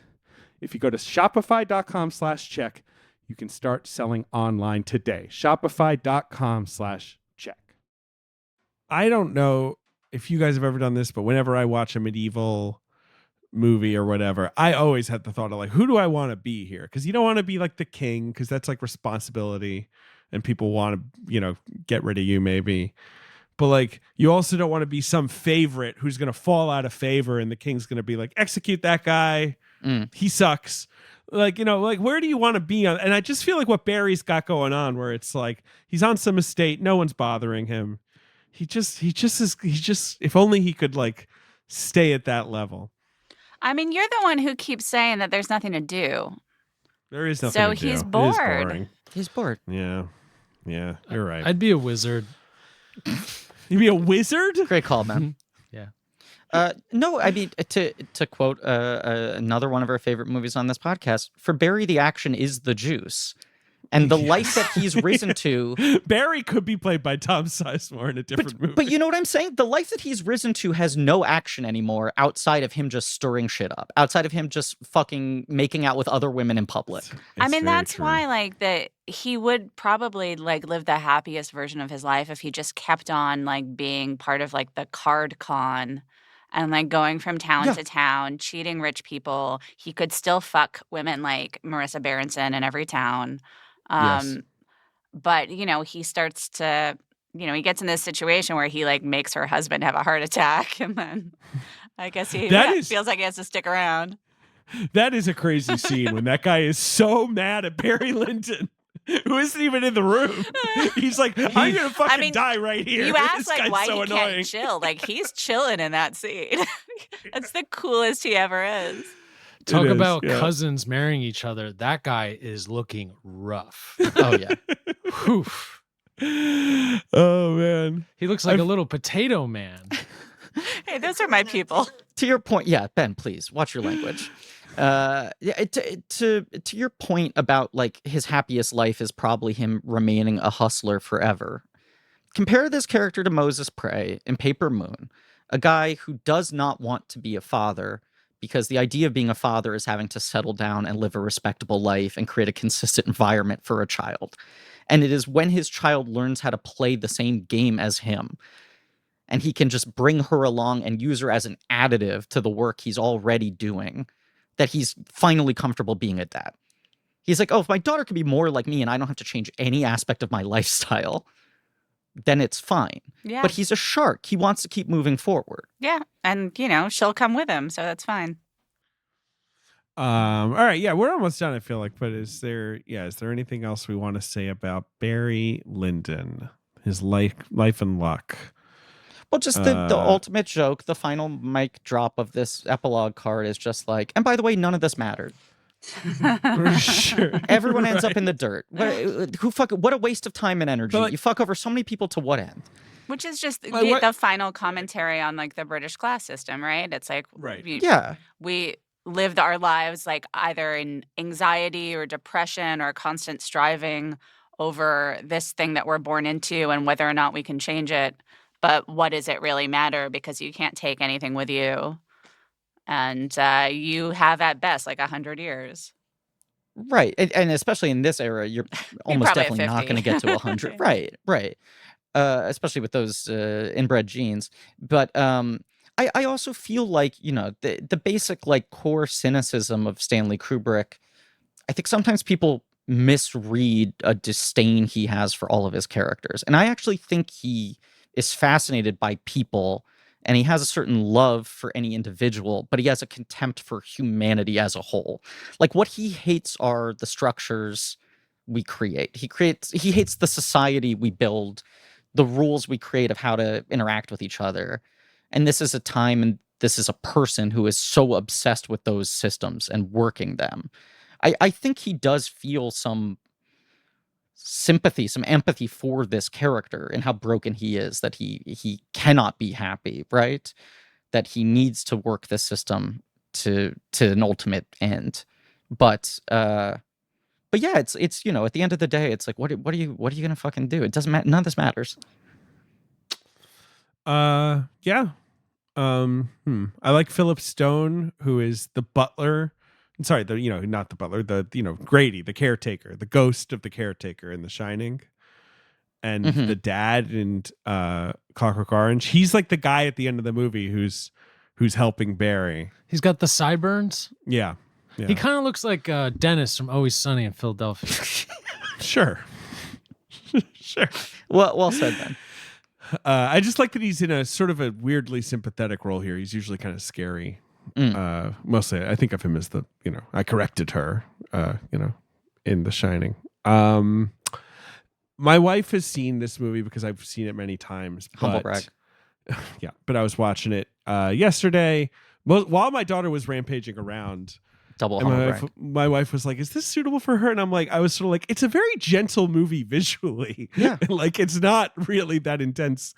But anyway, and then my wife was sort of coming around at the end. She was like, "What happens at the end?" And I was like, they basically pay him to go away. And the final shot is practically just them writing a check being like, Barry Lyndon. And she went like, "Oh," and I was like, but it's poetic. It's sad. It's funny. Like it's everything, this movie should end with.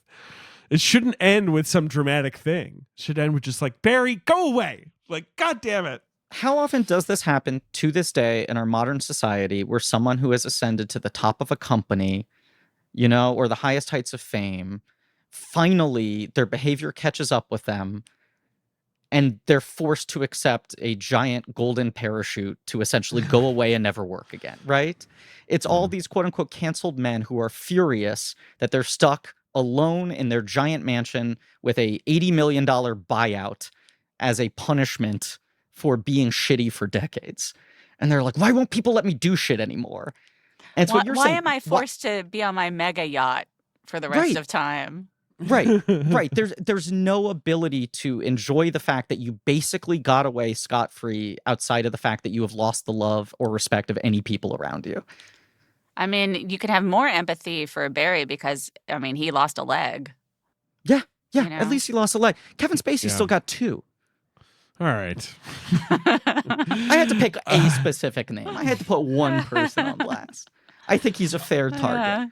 Yeah, he's Les Moonves has 2 legs. Yeah, this is these people. Can you believe they took my career away from me? Oh, I'm so sorry you had 70 years of being at the top of the fucking anthill, and now you have to stay in your giant mansion. One of your 8 mansions you own that will never be taken away from you. Some final thing. Obviously, this movie does not have a score. It just has 18th century music. The Chieftains. Yes. The guy who, helped this movie won 4 Oscars. It won for cinematography, costume design, and art direction, but it also won best original song, score, and adaptation.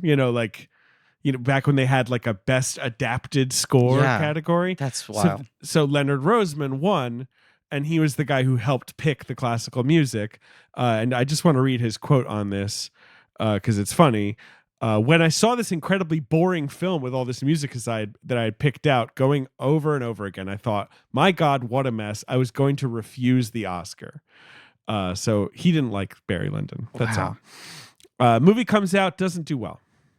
The tagline for this movie is essentially 4 Oscars. If you look at the poster, it says 4 Oscars, Barry Lyndon. I love the way the songs repeat, though. It's funny. It's actually really funny. I think when they call it back, it's incredible every time.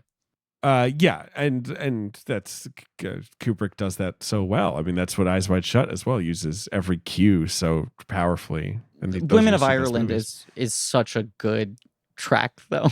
Whenever I hear any of these songs in any other context, I just immediately think of Barry Lyndon. Yep.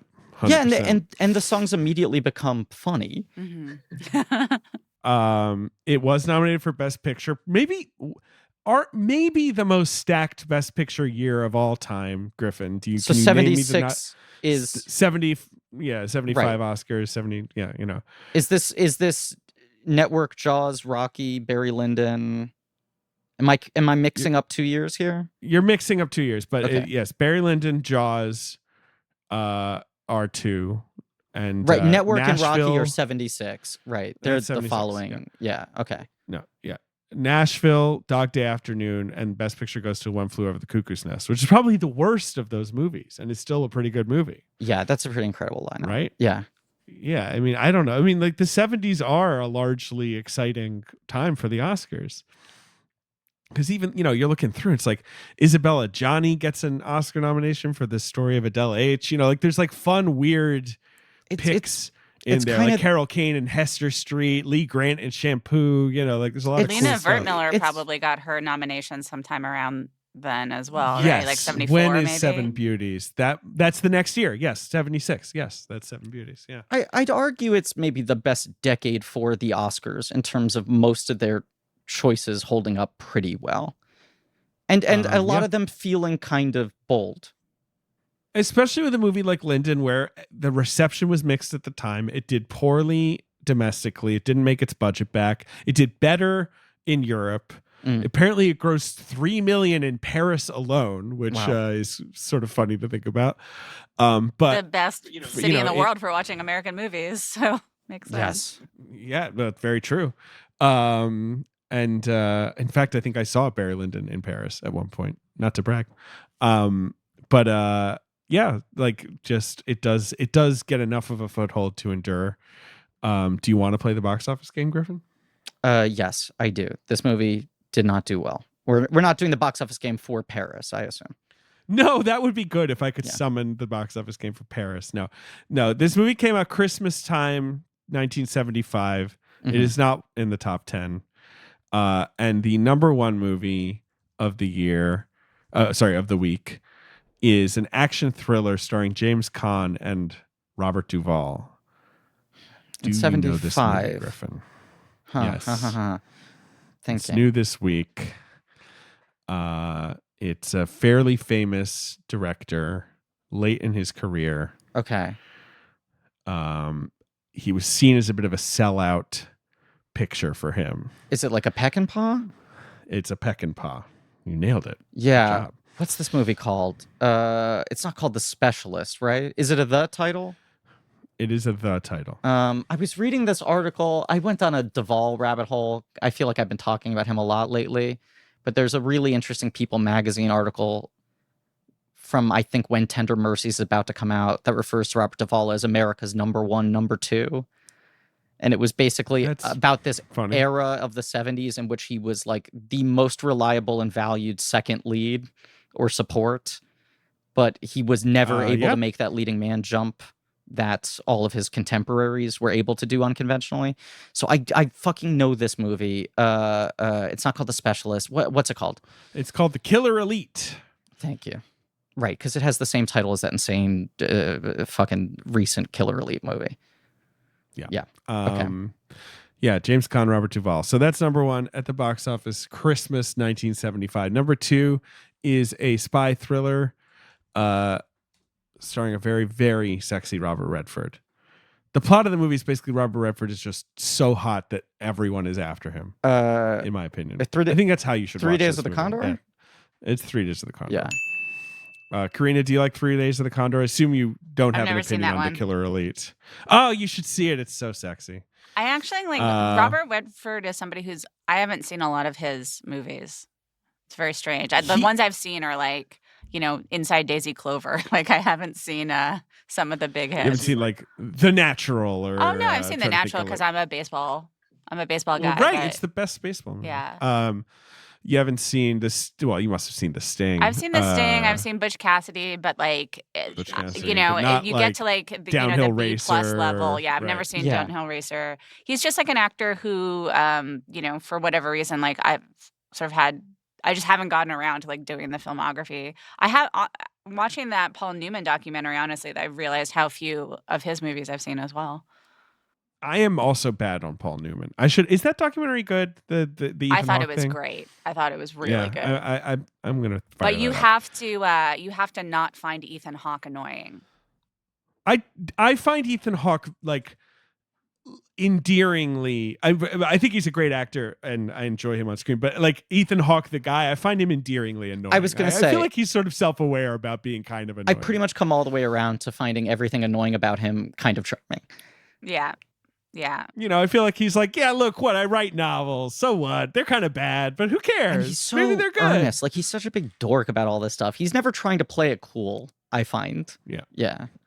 I'm pro Ethan Hawke. And I'm pro Paul Newman, another hottie. But like, I think Redford, it's like he's like a goy god to me. I've just always been kind of like, oh my God, imagine looking like that guy. You could do anything. Well, also, that's what The Way We Were is about. Right. Right. Exactly. Yes. And I mean, if you're Jewish, you grow up going like, well, Paul Newman, that's what we can be. He feels, even though he's the best of us, he's earthier. There's a sense of hometown pride. Yes. Yes. Number 3, Griffin at the box office is a comedy. Mm-hmm. Neil Simon comedy based on his play. I'm giving you that clue because there's just so many. Yeah, California Suite. I'm just gonna pick one. No. Let's see. It won an Oscar for Best Supporting Actor this year, in fact. Is it fuck? For its cigar smoking supporting actor.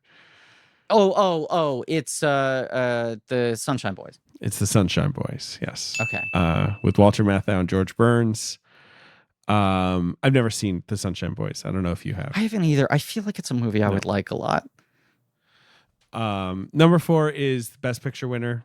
I just mentioned it. One Flew Over the Cuckoo's Nest. Yes. Okay.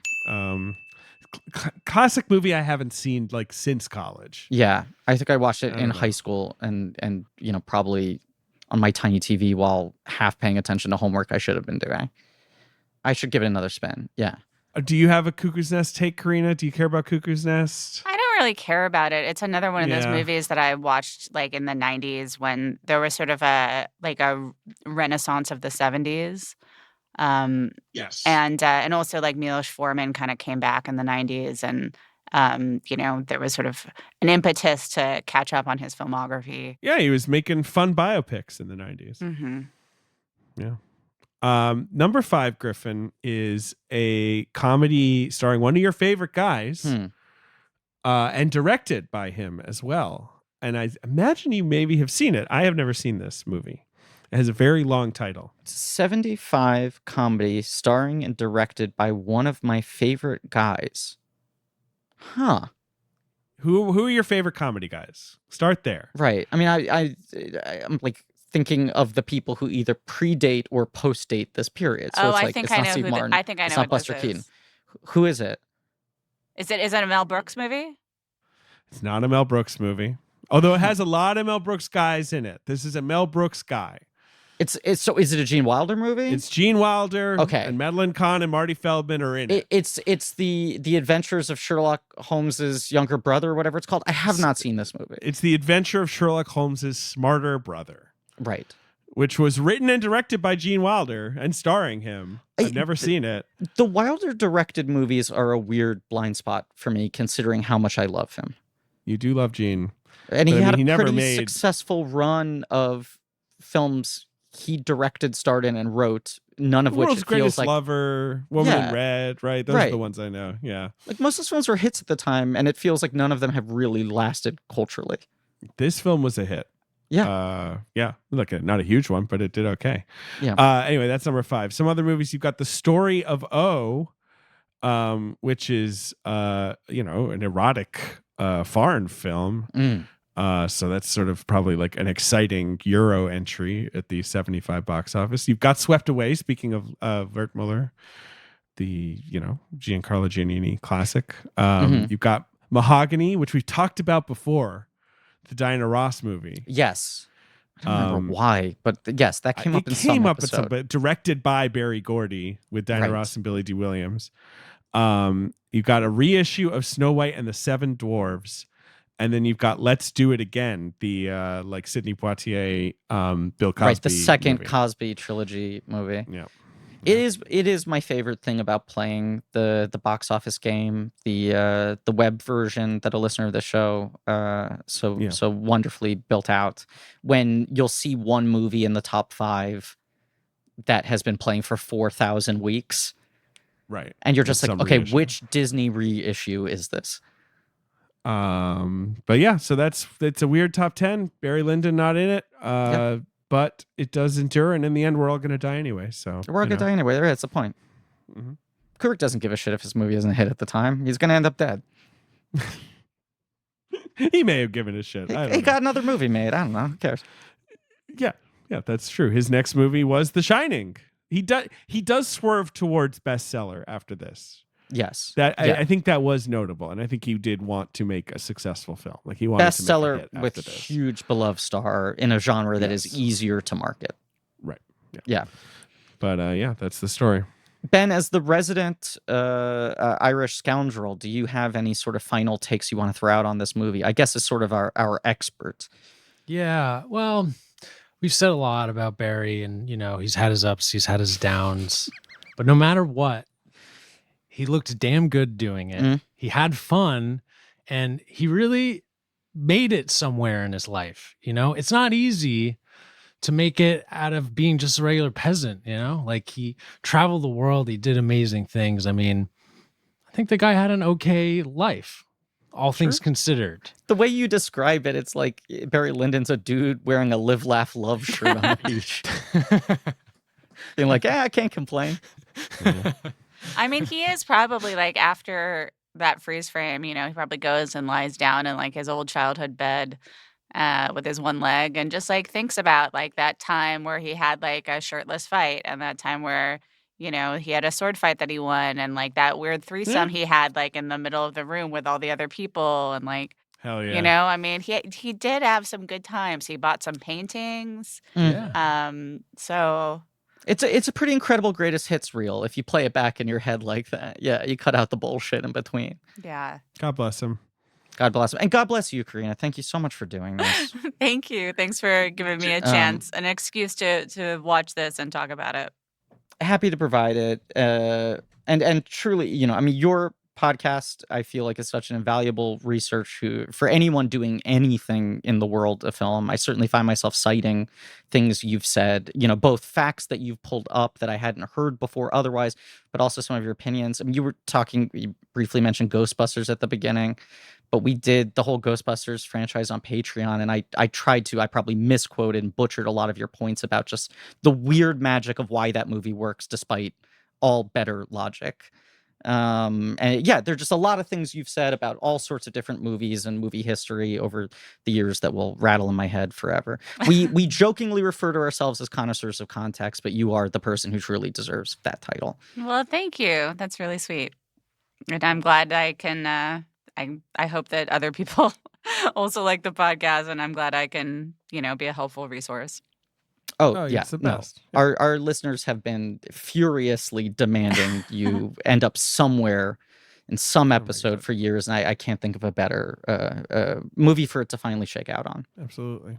Yeah, well, people should listen to You Must Remember This. If that isn't enough of an endorsement, it's the best movie podcast. You're between seasons right now, but Erotic 90s coming up, right? Erotic 90s is coming next? up. I wish I could tell you Yeah. an exact date. We were going to launch it in November, but now it looks like we might launch it in March instead. It hasn't been decided yet.